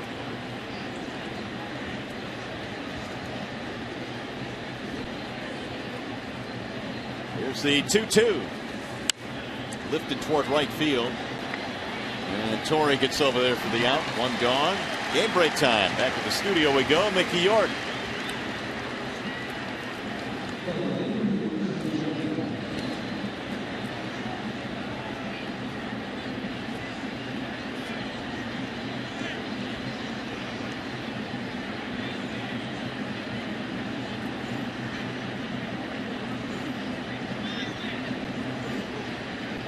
All right, Mick, thanks. White Sox reeling at 5.5 out the Minnesota Twins. 3 games under.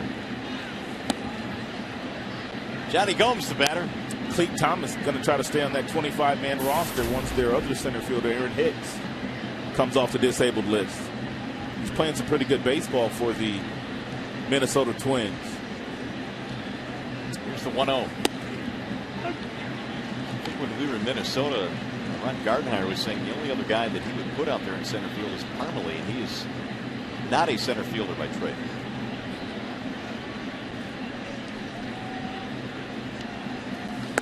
That's outside and low, and the count goes 2-1. Good leadership skills there by Pena. You saw him patting the dirt with his glove, knowing that he wanted the breaking ball down there, and that's exactly where Peconin threw it. Pena will get the bulk of the catching duties, with Avila being on the DL right now. Well, I guess if you're Brian Pena, it's an opportunity that you kind of wanted your entire career. He's been a backup wherever he's been. But obviously, Alex still the #1 catcher here. It's nice to show that you can play every day.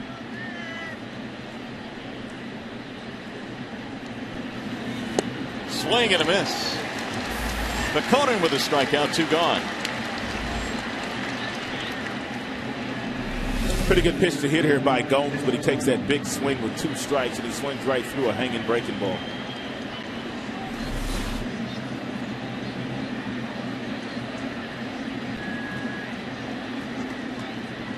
Here's Ryan Lavarnway, who doubled in his last at bat. Red Sox came into this game with the best road record in the American League at 21-15. In the air toward right, slicing to the corner. Out of play.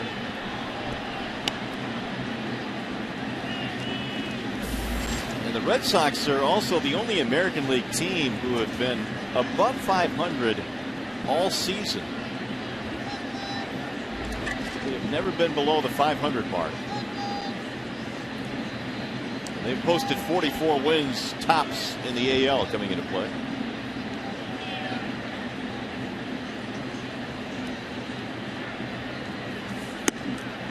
Strike call. Certainly a different looking Red Sox team than what we had seen previously, with a lot of the big names they had in their lineup. Carl Crawford, Adrian Gonzalez shipped away, Josh Beckett. ball high and away. 1-2. They were able to clear a lot of money off the books when they sent those guys to the Dodgers. And I mean a lot of money. Smiley warming up. Here's the 1-2. 2 balls, 2 strikes. Well, what do you think about Alvarez? I mean, despite the struggles he had at times, he only gave up 2 runs. He was okay. You know, he wasn't as efficient as he was the last time we saw him against the Indians. But I pointed out the fact that this is a different Boston Red Sox team. They're a much better offensive club than the Indians.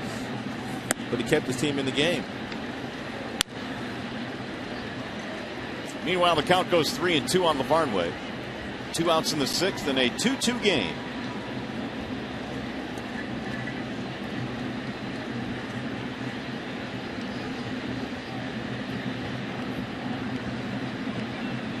And the 3-2. Bouncing ball, third base side. Cabrera has it. And Lavarnway is out. It's going to be a 1-2-3 inning for Luke McConan. The Prince coming up when we get to the bottom of the 6th.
Los Angeles Angels to Comerica Park for a 3-game series. Tickets available for all 3 games. 866-666-TIGER or visit tigers.com. Trout, Pujols, Hamilton, and the rest of the Halos will be in here. Right now it's a 2-2 game as we go to the bottom of the 6th here at Comerica Park. Each team 5 hits. Lackey back to the hill facing Prince Fielder.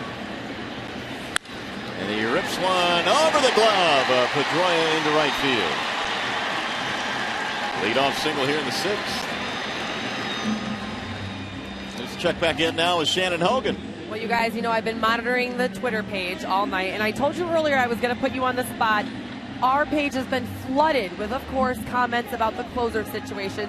So this question comes from Justin to you, Mario, and Rod. What do you think the Tigers should do with the closer role? Should they convert someone or shop for a closer? What do you think? Well, if they can get somebody else in the fold, whether it's through trades or anywhere else, then obviously that's the way they go. But I think right now, Rod, Jim Leland's probably playing it the best way he can. He has said that Benoit will get the opportunities if he is healthy and hasn't pitched a lot. And I think he's probably best suited right now on this staff to do it. You know what else, guys? There's been a lot of comments on there about the trade market right now, and Jonathan Papelbon's name's been thrown out there. What would you think if they were going to go out and get a closer? What would you think about adding him to the roster? I think the price is going to be too high for Papelbon, and Ruben Amaro Jr., the general manager in Philadelphia, already starting to posture a little bit, talking about he doesn't want to move Papelbon. So the teams that are looking for closers, and this Boston Red Sox might be a team looking for a closer as well, one of Papelbon's former teams along with the Tigers. I think the price tag is going to be too high, and the Tigers are pretty much maxed out right now as we speak as far as their payroll is concerned. I talked to Benoit today. He's comfortable pitching wherever. He knows when his number's called, he's going to go. But another Tiger that we haven't seen for a little bit down in the farm system, Rondon. Do you think that's someone that they might turn to? Well, that's something the organization has to try and figure out. His numbers certainly have been good enough to warrant another opportunity here. He's had a chance to close here at this level. There's a bouncer to second base. That might be two, and it is a double play. The one guy that is most interesting for me is Jesse Crain of the Chicago White Sox, and no one's really talking about him, and he's never really been a closer, but he's been an outstanding setup man throughout his major league career, and reports on him right now that he is throwing the baseball better than just about any reliever in baseball. So the Tigers might entertain that. He's a lot cheaper, too, than a guy like Papelbon. It's not a given that you have to take a guy who's closing for a club right now to make him your closer. And you can get some interesting pieces out there, some guys pitching the 8th inning in baseball, and there's some good 8th inning guys in the majors. Have you seen Crane's numbers? I have. Oh, my goodness, they are really good. Here's Peralta. He shoots one foul back out of play.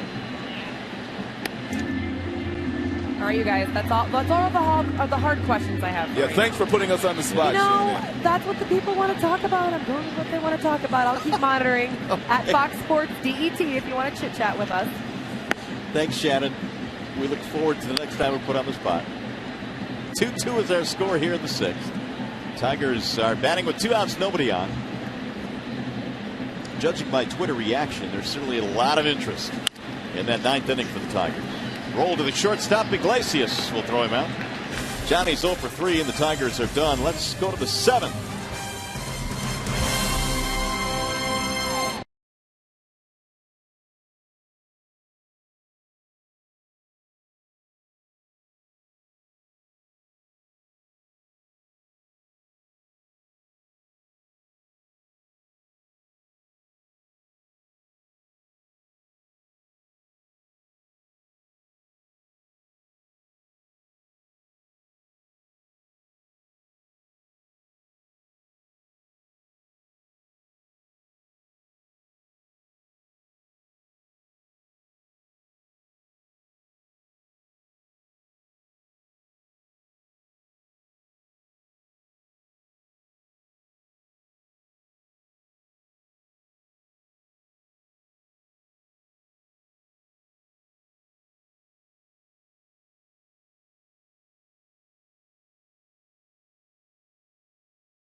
His first career home run off which pitcher?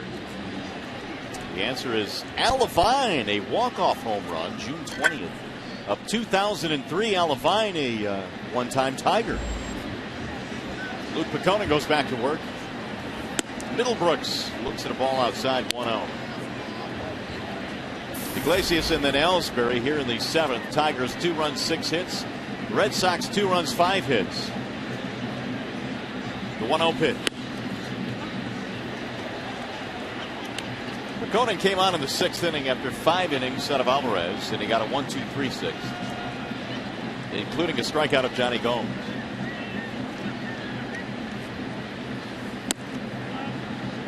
It broke outside. 2 balls, 1 strike. 12 of Middlebrook's last 16 hits have been for extra bases. Got 9 home runs, with the average 194. And he's ahead in the count now, 3-1.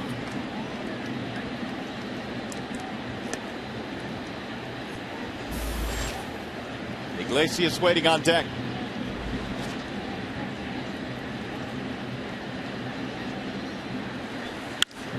To center field. Jackson on his horse, and it's caught on the run by Austin at the warning track. He's amazing in center field. Simply amazing. He was off at the crack of the bat, and this ball was drilled by Middlebrooks, and he almost overran it.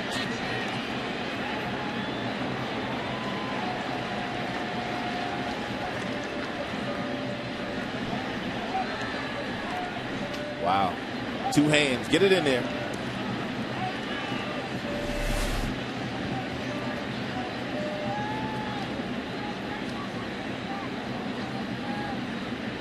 Here is Iglesias with 1 out. Ball 1 to Iglesias. A triple and a walk in this game. He scored a run back in 5th. And batting .432.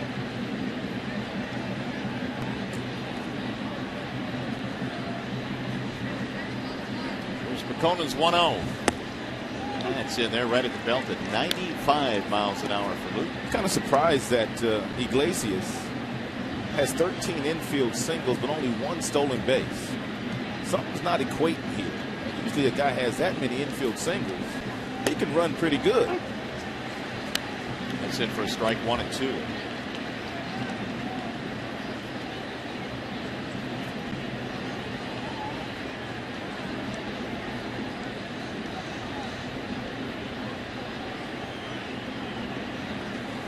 Breaking ball, slammed toward left field. Dirk's on the move. 2 gone. Talking about Cabrera's home run. First big league homer. Here it is. A walk-off home run. End of the game. Miguel was wearing number 20 at that time, and then finally it talked the Hall of Famer Tony Perez into giving him number 24 the next year, and he's been wearing number 24 for the last 9 years. Debut 10 years ago in 2003. That's going to be it for McConan. Wallside Windows pitching change.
Tigers and Red Sox in the opener in this series. Just showed you that first home run that Miguel Cabrera hit. 10th anniversary of his first big league game, first big league homer, and his ranks since that day in 2003. Well, they say if you can dominate the game for a decade, that usually gets you a plaque in Cooperstown. And there's no doubt that Miguel Cabrera's headed there as soon as his career is over with. Phil Koch takes over and faces Jacoby Ellsbury.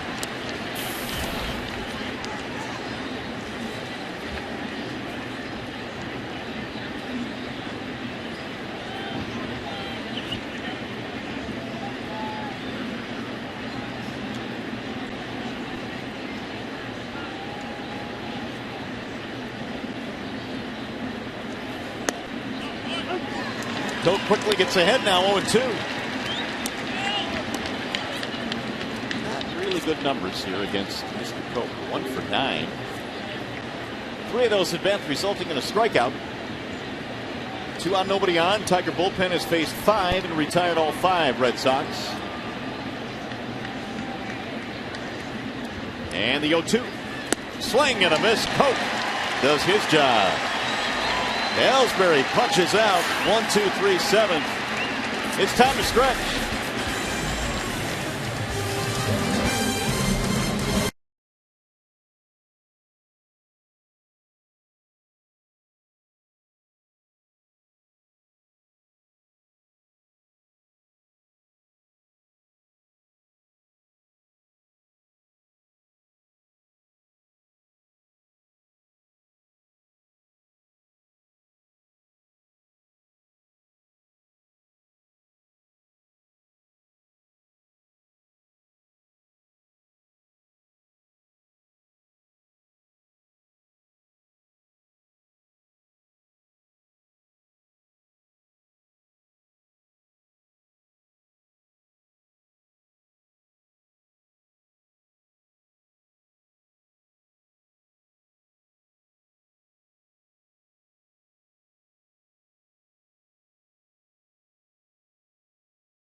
Two runs, 6 hits, and the Red Sox 2 runs on 5 hits. Bottom 3 coming up against John Lackey. It's Dirks and Fonte Pena, and the first pitch is rolled foul right by Mr. Belliard. Dirks a walk and run scored. Tigers tied it up after falling behind 2-0 on a 2-run single by Torrey Hunter. Lackey ready with the 0-1. Dirks fouls it straight back, 0-2.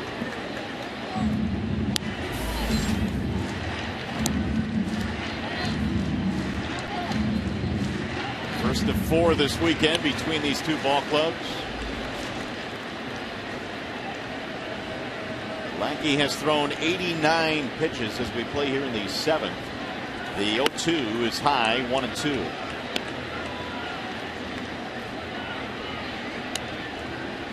Lackey won 14 games his first year with the Red Sox. That slice to left center field. That's going to get down. Base hit. Dirks a wide turn. Thought about it. He'll get back to first base. Leadoff single.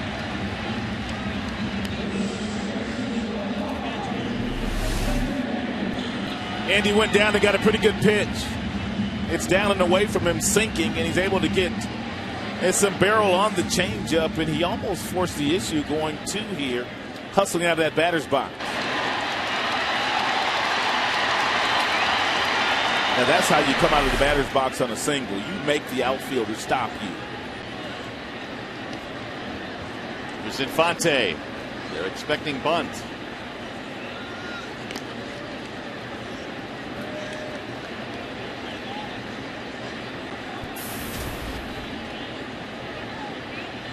If Infante is up there bunting, he needs to be bunting the ball down toward first base, down toward Napoli. And he pops up the bunt. Lackey will make the play. Falls under the not good category. One gone.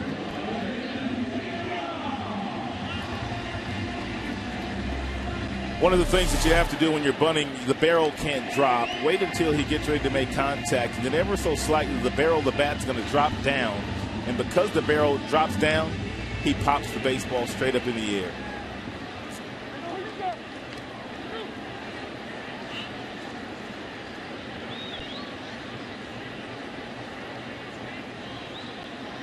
So now Brian Pena. Single ground out for Pena plus a run scored. Chopper hit to the right side. Pedroia, tough hop. Goes to second one. Relay. Not in time. Fielder's choice. Iglesias. Dirks about killed it. Flipped like a pancake at second. Andy Dirks does go into second base aggressively. And here's a play where he's really trying to force the issue. He should not have tried to turn two there. And because of that, he got flipped. This is where you take one and you get out of the way. So Andy Dirks is in jeopardy getting called out there via the double play, because I don't think on that look there he would have been able to touch second base. Looked like to me that he went out of the way to get to Iglesias. 2 outs. Here is Austin Jackson. Austin had an infield single. Goes back in the 5th inning.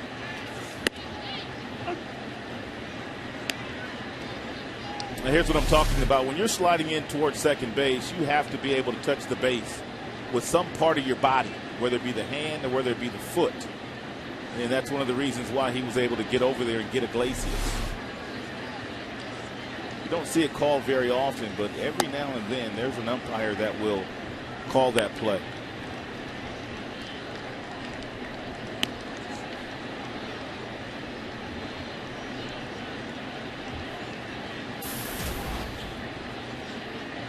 Jackson at 292.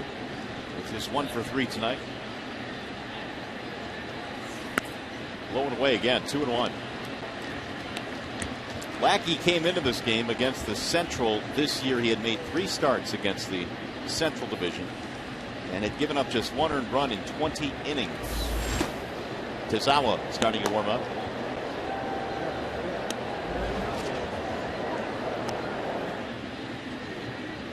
Tigers got him for a 2 spot in the 5th.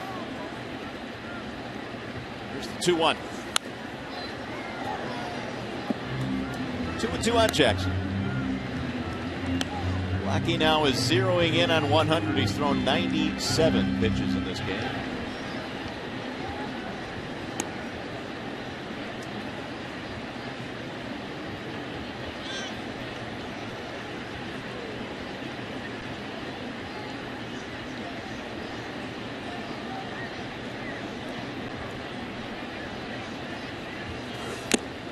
Foul tipped into the glove for strike 3. Inning over.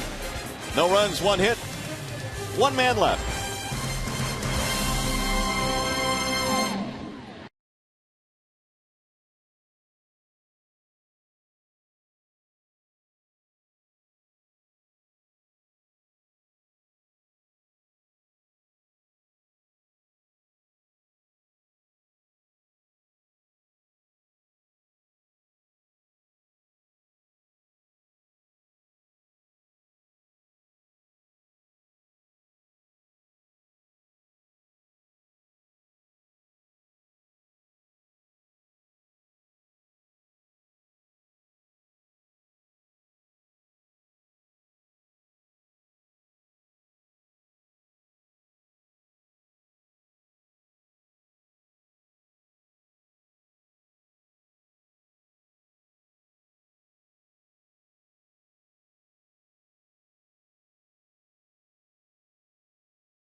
Using your cell phone, text Tigers, then a space, and the player's uniform number to 37338, or if you prefer, vote online at foxsportsdetroit.com. Not a whole lot of offense in this one here tonight. The Tigers 2 and the Red Sox 2. A great evening for baseball here in downtown Detroit. Red Sox in town for a 4-game weekend set. And Phil Koch getting ready to go back to work as we head to the 8th inning. It'll be Victorino, Pedroia, and David Ortiz. 2, 3, 4 in the lineup for the Red Sox.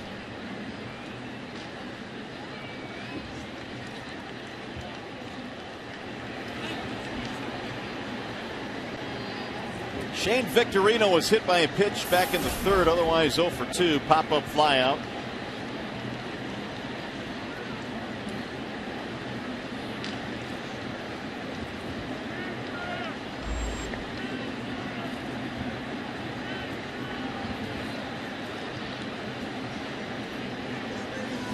Victorino takes ball 1. He won a world championship over in the National League with the Philadelphia Phillies. In fact, he had a big series with the Phils. 8 RBIs when they beat Tampa Bay that year to win it all.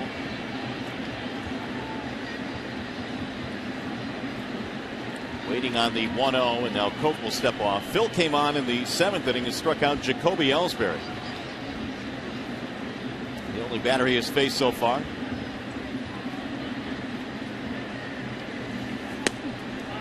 Just off the plate. 2 balls, no strikes.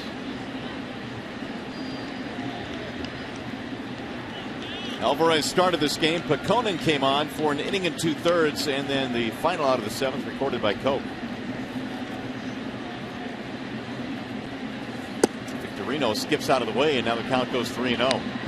Phil Koch this year, for whatever reason, the number's not good at all against right-handed batters, but against left-handers, he's been dominant. And it's one of the things they have to figure out. And figure out a way to get more right-handers out.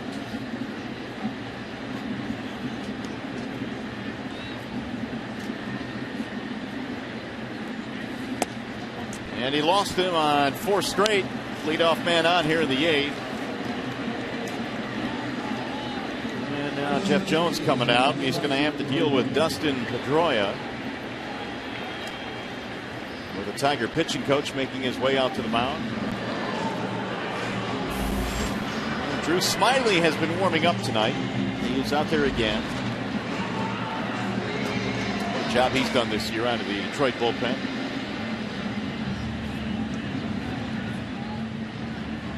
Well, as this game ends, our coverage is just getting started. Tigers Live postgame coming up. You'll hear from that man right there, the skipper, Jim Leyland. All the players will have the breakdown, and we'll show you all the highlights of this one. Tigers Live immediately after the game. It's right here on Fox Sports Detroit. Heart of the lineup coming up now for the Boston Red Sox. Pedroia is 0 for 3.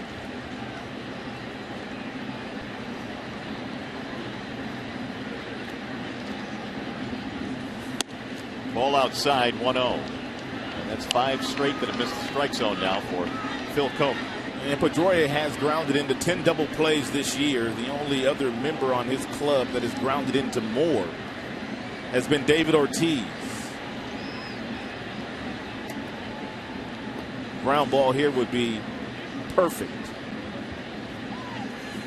Way outside. Phil Koch now has thrown 6 straight out of the strike zone. Yeah, he's got to throw him a strike from his ground ball. 2-0.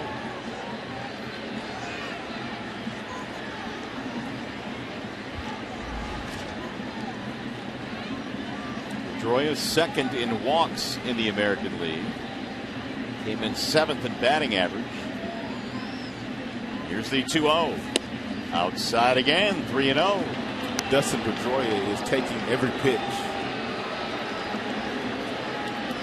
And I mean, before the ball's even thrown, he's already made up his mind that he was not going to swing at either of the 3 fastballs that Phil has missed outside to him in this at-bat.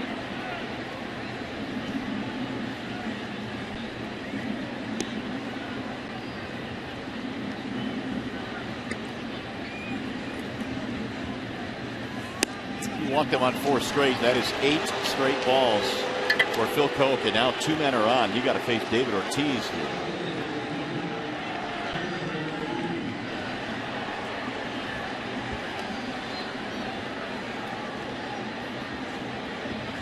One for 15. That's something Koch has going for him here. He's been able to handle Ortiz.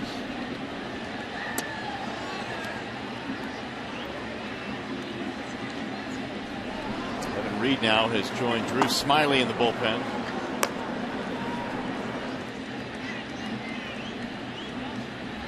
And now time call. And there goes Pena out to the mound. Poppy hits just .235 against lefties.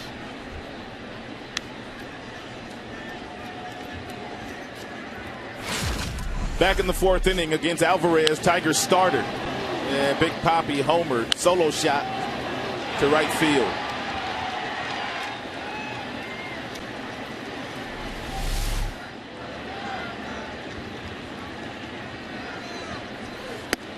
Way inside. It's 9 in a row now that it missed the strike zone. It's about time for Phil to throw a breaking ball. When you're having this much difficulty throwing your fastball for a strike, you may as well throw an off-speed pitch, which is a pitch that you have to concentrate a little bit more on in executing. That is hit into right field, a base hit.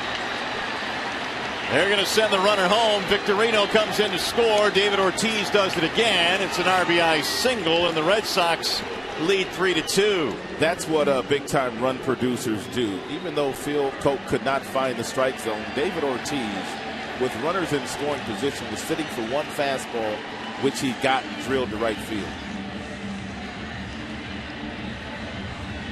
Jim Leland coming out, which means a pitching change is about to take place. We're on the top of the 8th. We'll be back.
Just a reminder, as you enjoy a cold one, to look forward to Miller Time later in tonight's game, brought to you by Miller Lite.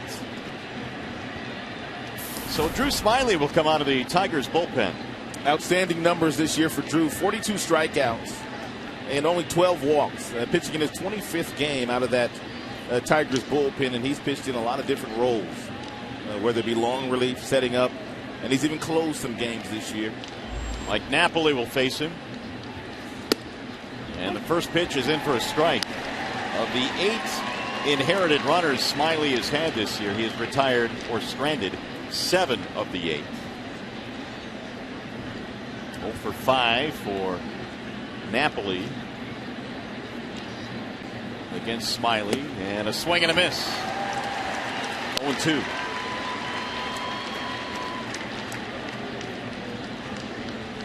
Single back in the second for Napoli, 1 for 3. Red Sox trying to tack on some runs here. Back-to-back walks, RBI single by Ortiz. Here's the 0-2. Outside, 1-2.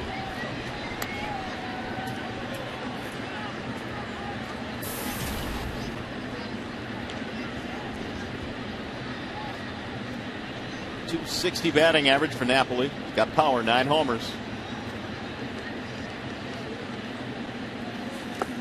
And that is swung on and missed.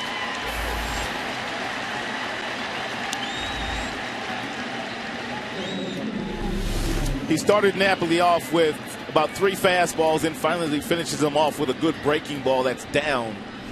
And that somehow Pena able to go down and catch.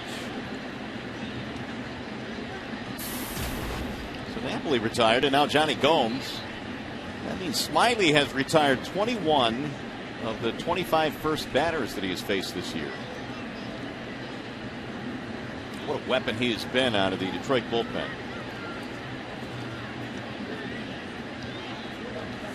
Gomes fouls it straight back.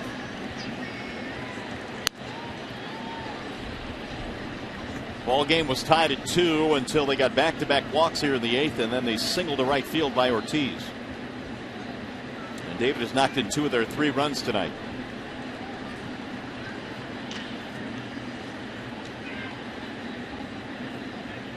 The 0-1. 1 ball, 1 strike on Johnny Gomes. He knocked into a double play back in the second. Part of his 0 for 3 night, also 2 strikeouts. Pedroia, Ortiz on the bases for Boston.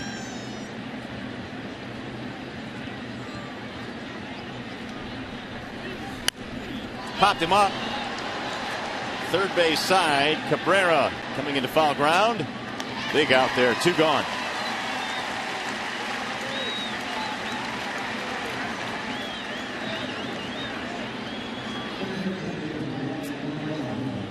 One earned run, 14 strikeouts in Drew Smiley's last 13 in the 3rd innings pitched.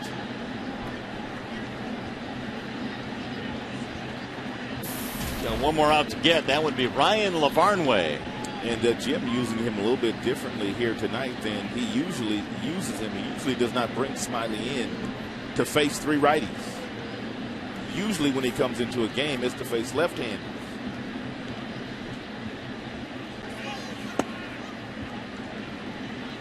Want to know the count? Lackey now has a 1-run lead. The bullpen is working. Tazawa's still throwing down there, and Lackey 98 pitches. Oh, I'm sorry, that's Uehara. Not Tazawa, Uehara. 98 pitches for Lackey. Swing and a miss. Big swing there by Lavarnway.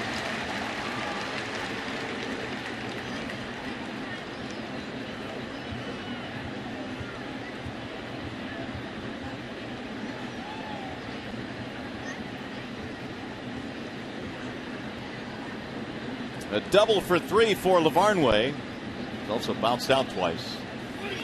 That'll get away from Pena. To the backstop it goes. Runners move up.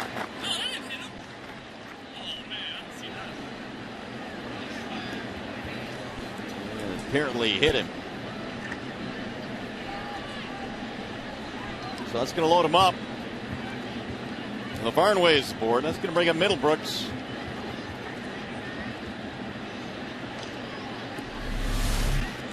Where did it hit him? I'm not sure. Now, the other one earlier in the game, when Alvarez hit the toe of Victorino, you can kind of tell that that one kind of grazed him. But this one, I don't see that. I don't see that at all. And there's really no reaction there out of the batter. Well, they're loaded up. Middlebrooks takes outside. 333 career with the bases loaded. This year 1 for 6.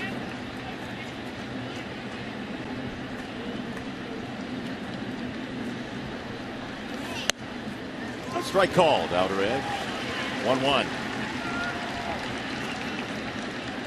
Smiley replacing Koch, who replaced Pekonen. Alvarez gave Jim Leyland 5 innings tonight. Gave up 2 runs.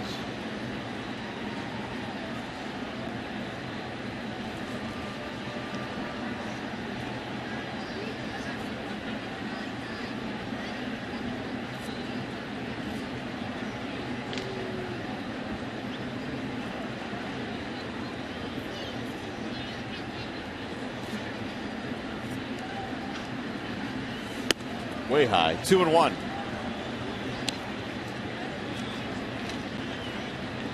Middlebrook spending some time on the disabled list with a back strain. He has the bases full right now. Pedroia, Ortiz, Lavarnway.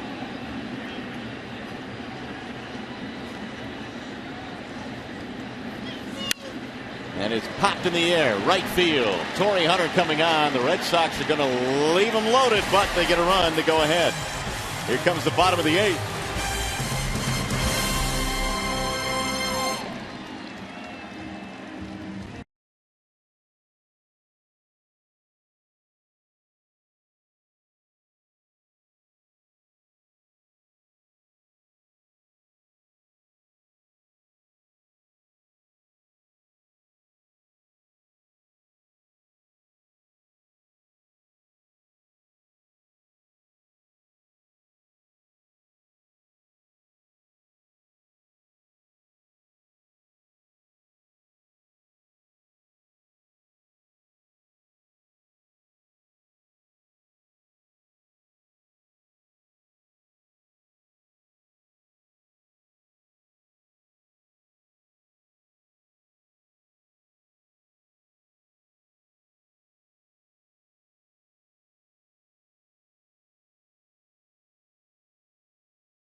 Fox Sports Detroit. Mario and Rod, one more question for you. With the All-Star game less than a month away, how many Tigers do you see playing in the All-Star game? Well, I think a lot of that, Shannon, depends on who is elected as starters. Obviously, every team needs to be represented. The Tigers could easily have 4, 5, 6. Who knows? I mean, Cabrera's going to be there. I think Peralta will be there. And Rod, certainly a couple of the pitchers will be there.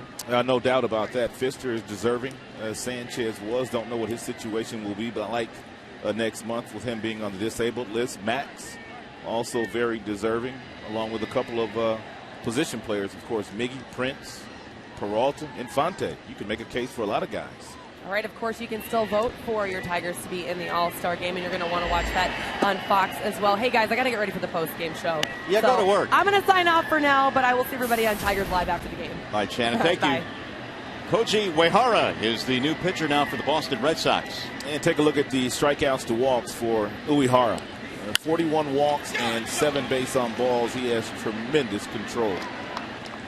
And Hunter will ground out 6-3, 1 away.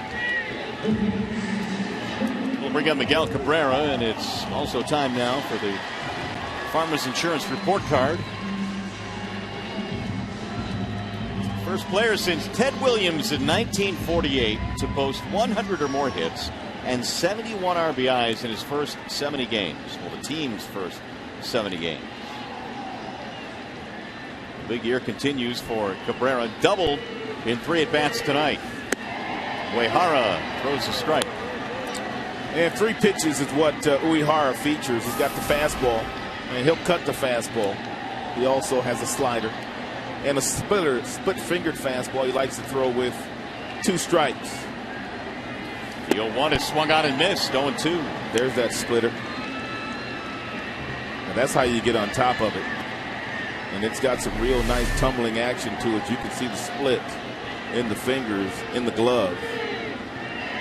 And that's a dandy. Swing and a miss. He strikes on Cabrera and Miggy tonight has fanned 3 times. That is rare. Do not see that very often out of the Tiger slugger. 5 strikeouts for Boston pitching.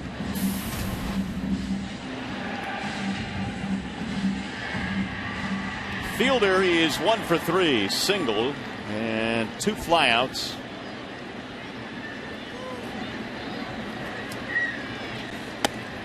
Uehara has had 5 straight scoreless appearances. And trying to work his way through the heart of the Tigers lineup here in the 8th, protecting a 1-run lead.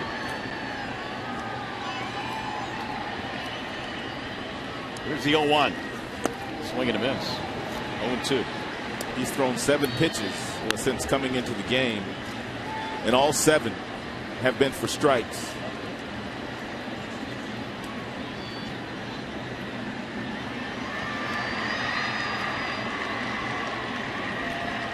It's a sweet glove he's got there. Here's the 0-2. Outside. This is the big leagues. They give you a lot of real nice stuff.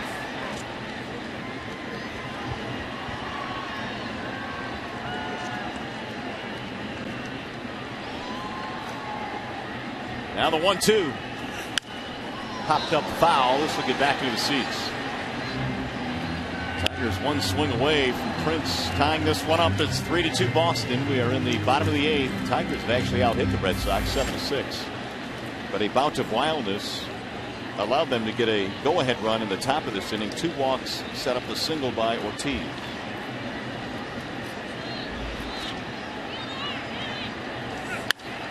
Driven high in the air, right center field, ball hit well. Ellsbury going back, track, wall to make the catch.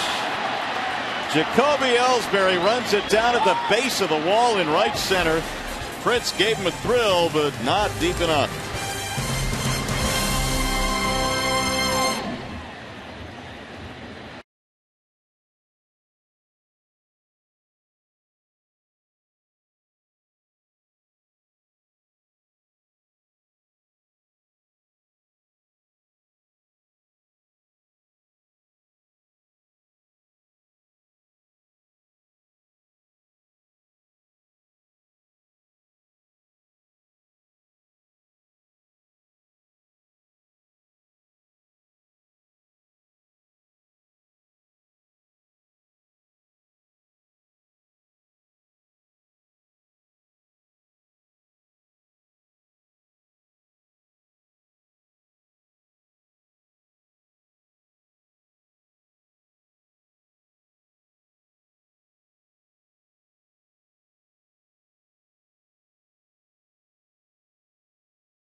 All right, Mick, thanks. And Drew Smyly back at the hill as we go to the top of the 9th inning. It is 3 runs, 6 hits Boston, 2 runs, 7 hits Detroit. Iglesias leading it off, in Ellsbury and Victorino. And Smyly delivers a strike 1-1. Drew came on, retired 3 of the 4 batters he faced in the 8th. The Red Sox left him loaded in that 8th inning. Here's the 1-1 pitch. High, 2-1. More action in the bullpen for the Red Sox. That would be Andrew Bailey. He's been scuffling down there lately, trying to close games for the Red Sox. 2-2. Who did they acquire from the Pirates? Joel Hanrahan? They acquired Joel Hanrahan from the Pirates before the season, but he's had surgery. Yeah. Grounded foul, third base side. And they got Andrew Bailey a few years ago from the Oakland Athletics. He was closing games for them. But he's had some injuries and really has not been all that effective lately trying to close games out for Boston. Bailey was the Rookie of the Year. He was. With the Athletics. Let's see if he'll be able to close this one out. It's fouled back out of play. It is Smyly's job to keep it a 1-run game. We talked about this before, but I guess you could make a case for Drew Smyly's numbers to be all-star worthy. 1.94 ERA coming in. It's down the right field line and headed back to the seats. If this was one of those years where the manager, and in this case being Jim Leland, wanted to find himself a setup man or a bullpen piece, Drew's name might come up. 199 opponent's batting average against, a strikeout per inning. ERA under 2. Multiple inning guy.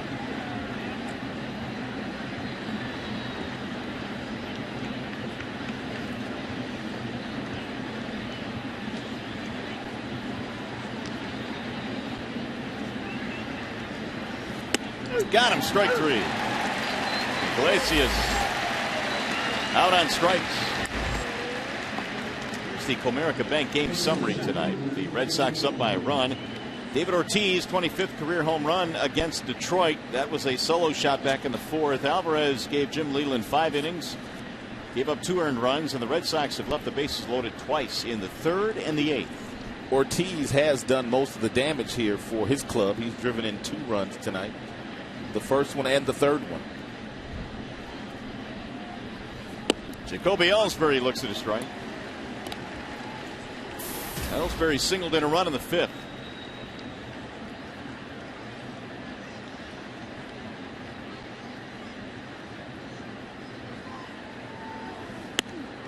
Strike call.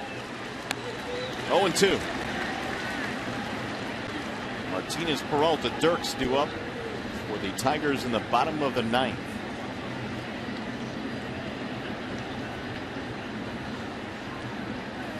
Swing and a miss to strike him out.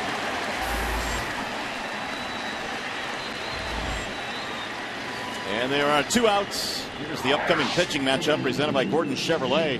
How about this one tomorrow? Lester and Pfister.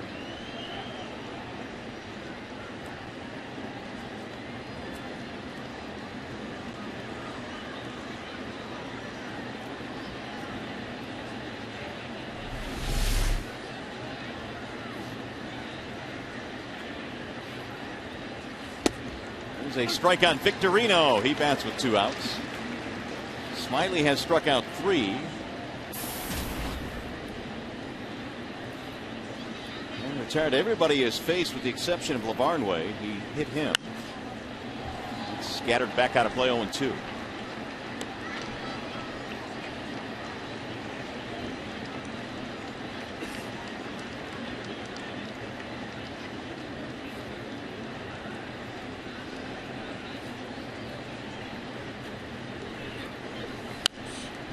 One back out of play. 0-2. The count stays on Shane Victorino.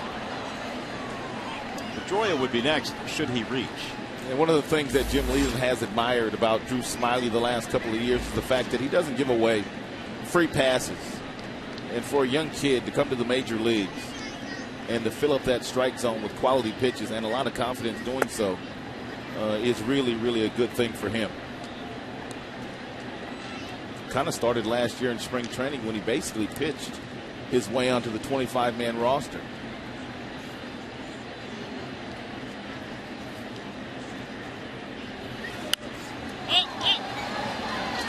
Back behind the plate and back into the seats about 3 rows deep, maybe 4.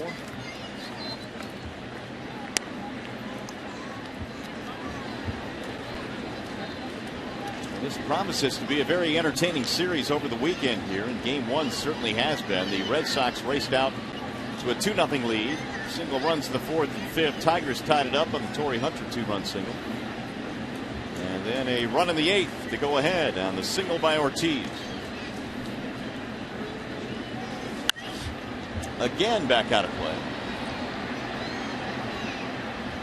Victorino giving Smiley a battle here. 31 pitches for Drew.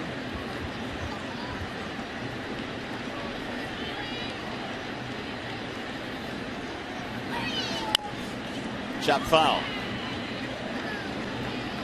Victorino handed out a lot of souvenirs. 7 pitch at bat so far.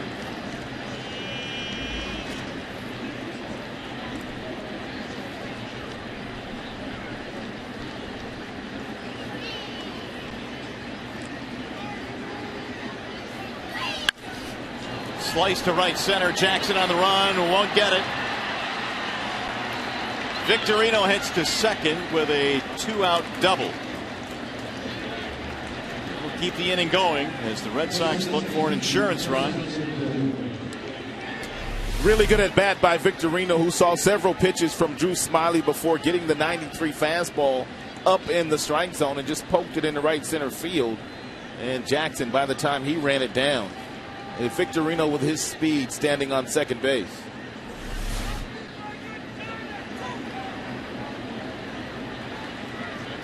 So we'll see if the Red Sox can get him in. Here comes Pedroia. 0 for 3 with a walk. Here he goes to third. No throw. See for a strike. Victorino moves up. He's just 90 feet away now.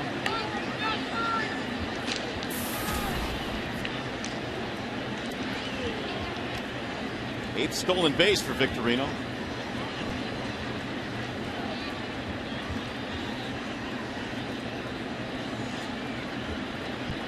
Here's the 0-1. Didn't go. Mike DeMuro down at first, that he held up. 1 ball, 1 strike.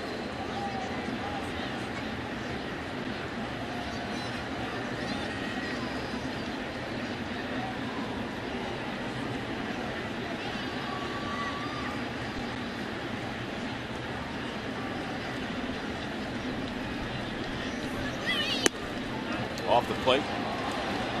Red Sox this year are 10-7 in 1-run games, which is what it is right now. Tigers, meanwhile, 7-11.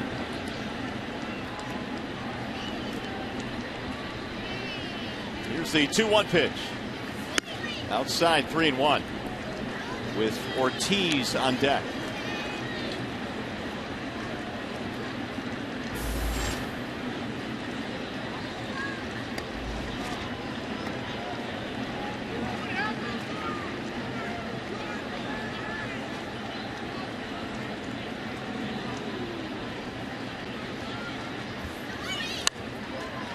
Fouled away, 3-2 on Pedroia.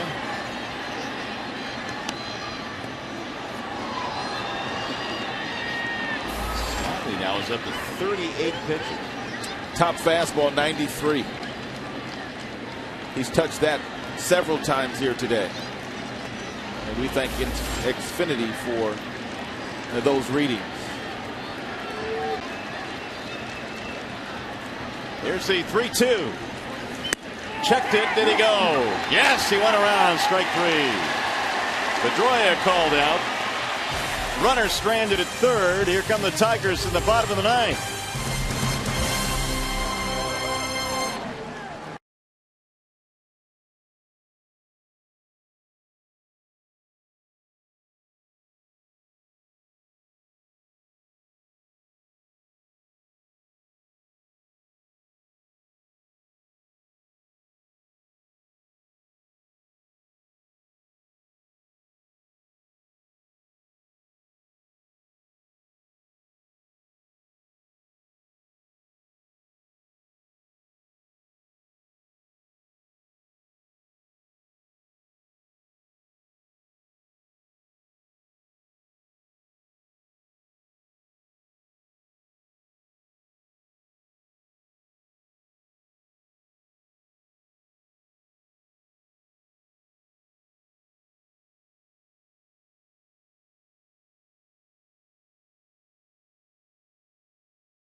Comerica Bank, a part of Detroit and the community since 1849. Your Metro Detroit Chevy dealers. Visit ChevyDetroit.com. See why Chevy drives the Motor City. And by Wallside Windows, the official window company of Fox Sports Detroit. Tigers losing this game 3-2, bottom half of the ninth inning. And let's take a look at the Jimmy John's freaky fast delivery of the game. It was back in the seventh inning. Will Middlebrooks bidding for a double, trying to hit it over the head of Austin Jackson. Jackson got a great jump and actually overran the ball and needed both hands to make sure that he kept that ball in his glove. Closer is on now for the Red Sox. His name is Andrew Bailey. He has 8 saves this year in 11 opportunities, which means he's blown 3. He's been scuffling with his fastball lately, and he's not had any confidence in that fastball. The opposing team hitting over 400 this year against the Bailey fastball. Therefore, lots of sliders thrown by Andrew. It'll be Victor Martinez to lead things off.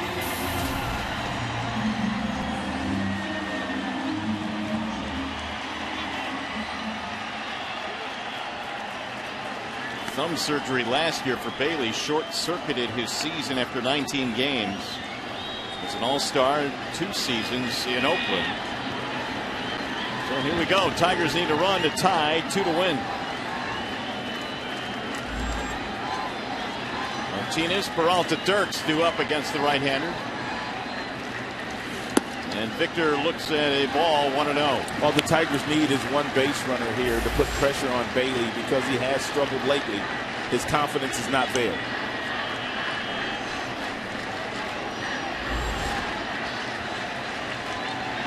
Tiger box score. 7 hits. They've been scattered. 2-run single by Torrey Hunter. And he missed again. 2-0.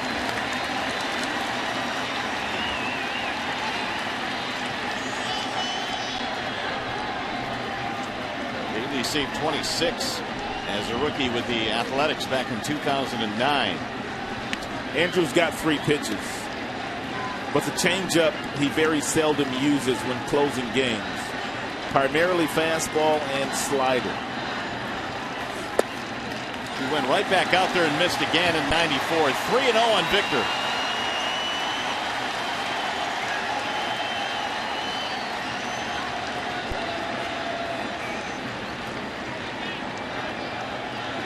Martinez has put the ball on the ground 3 times in this game. One of those times it resulted in a double play. A walk here to Victor Martinez, and the Tigers can get a little bit more speed on first base by putting in a pinch runner. That's a strike. Victor taking 3-1.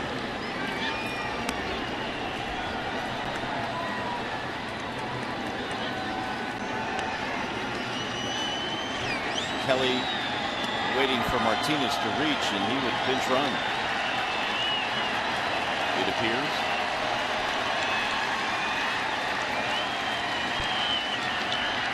The 3-1. Walked in, ball 4, leadoff man on.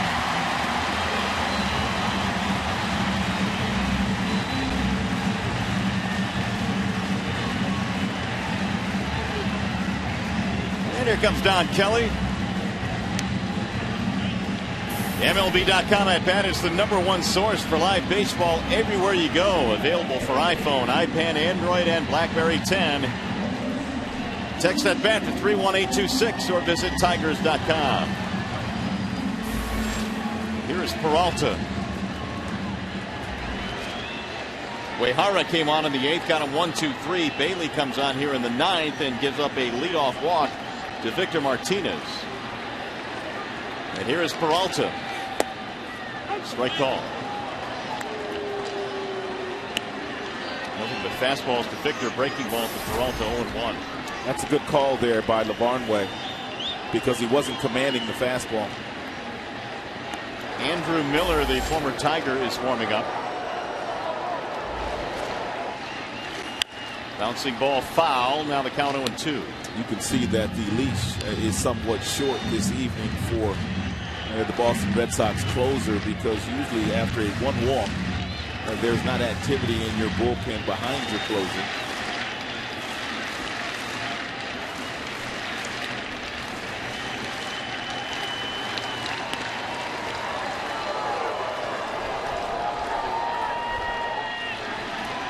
Here's the 0-2. Checked it high. 1 ball, 2 strikes.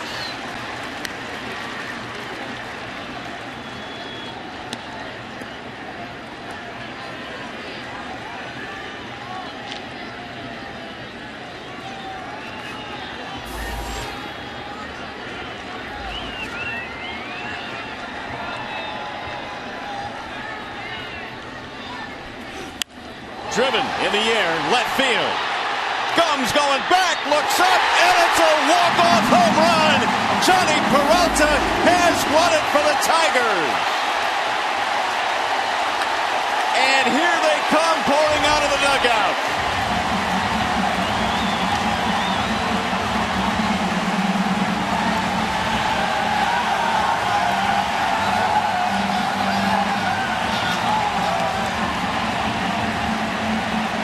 Two-run shot. Peralta gives the Tigers a walk-off win.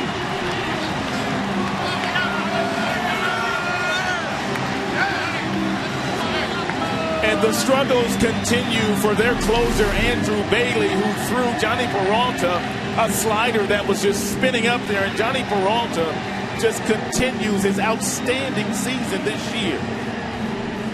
That's a big knock there. He turns a 1-run deficit into a 1-run win. Biggie.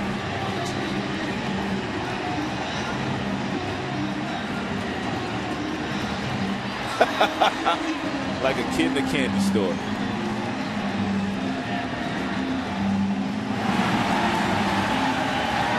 The Tigers beat the Red Sox here on the walk-off home run by Johnny Peralta, mobbed by his teammates. And he's standing by right now with Shannon Hogan. All right, Johnny, how about this crowd? They were waiting for that walk-off tonight, and you were able to deliver. I feel great. I know the fans are waiting for that. I thought to be more consistent with the ball. I thought it was shallow. It was only a matter of time. It was only a matter of time. It's okay. Come on, Johnny. We can do this. Come back over here. I'm only half wet, so we're fine. You guys have been struggling to maybe get some big hits these past few games. It could not have come at a better time against this Red Sox team in the opening of this series, huh? This is a good time. That's how we start to open the series with Boston, and today happened. It's really good. All right, I'm going to let you dry off and enjoy the rest of this win with the rest of your teammates. Thank you. Guys, I'll send it back to you. All right, Shannon, thanks very much. Johnny Peralta walks it off tonight. His first career home run, walk-off style. And the Tigers able to steal a win here tonight, 4-3. We're going to make that our Bale Tire pitch by pitch. The confrontation between Andrew Bailey, their closer, and Tigers shortstop Johnny Peralta. First pitch breaking ball for a strike. He fouled off another breaking ball fastball up, trying to set up the next breaking ball. And as soon as it left Bailey's hand, he knew Johnny Peralta was going to hit that ball out of the ballpark. And a big, big win here tonight for the Tigers. That was the first walk-off home run this year for the Tigers, the third of Peralta's career, and it touched off the celebration.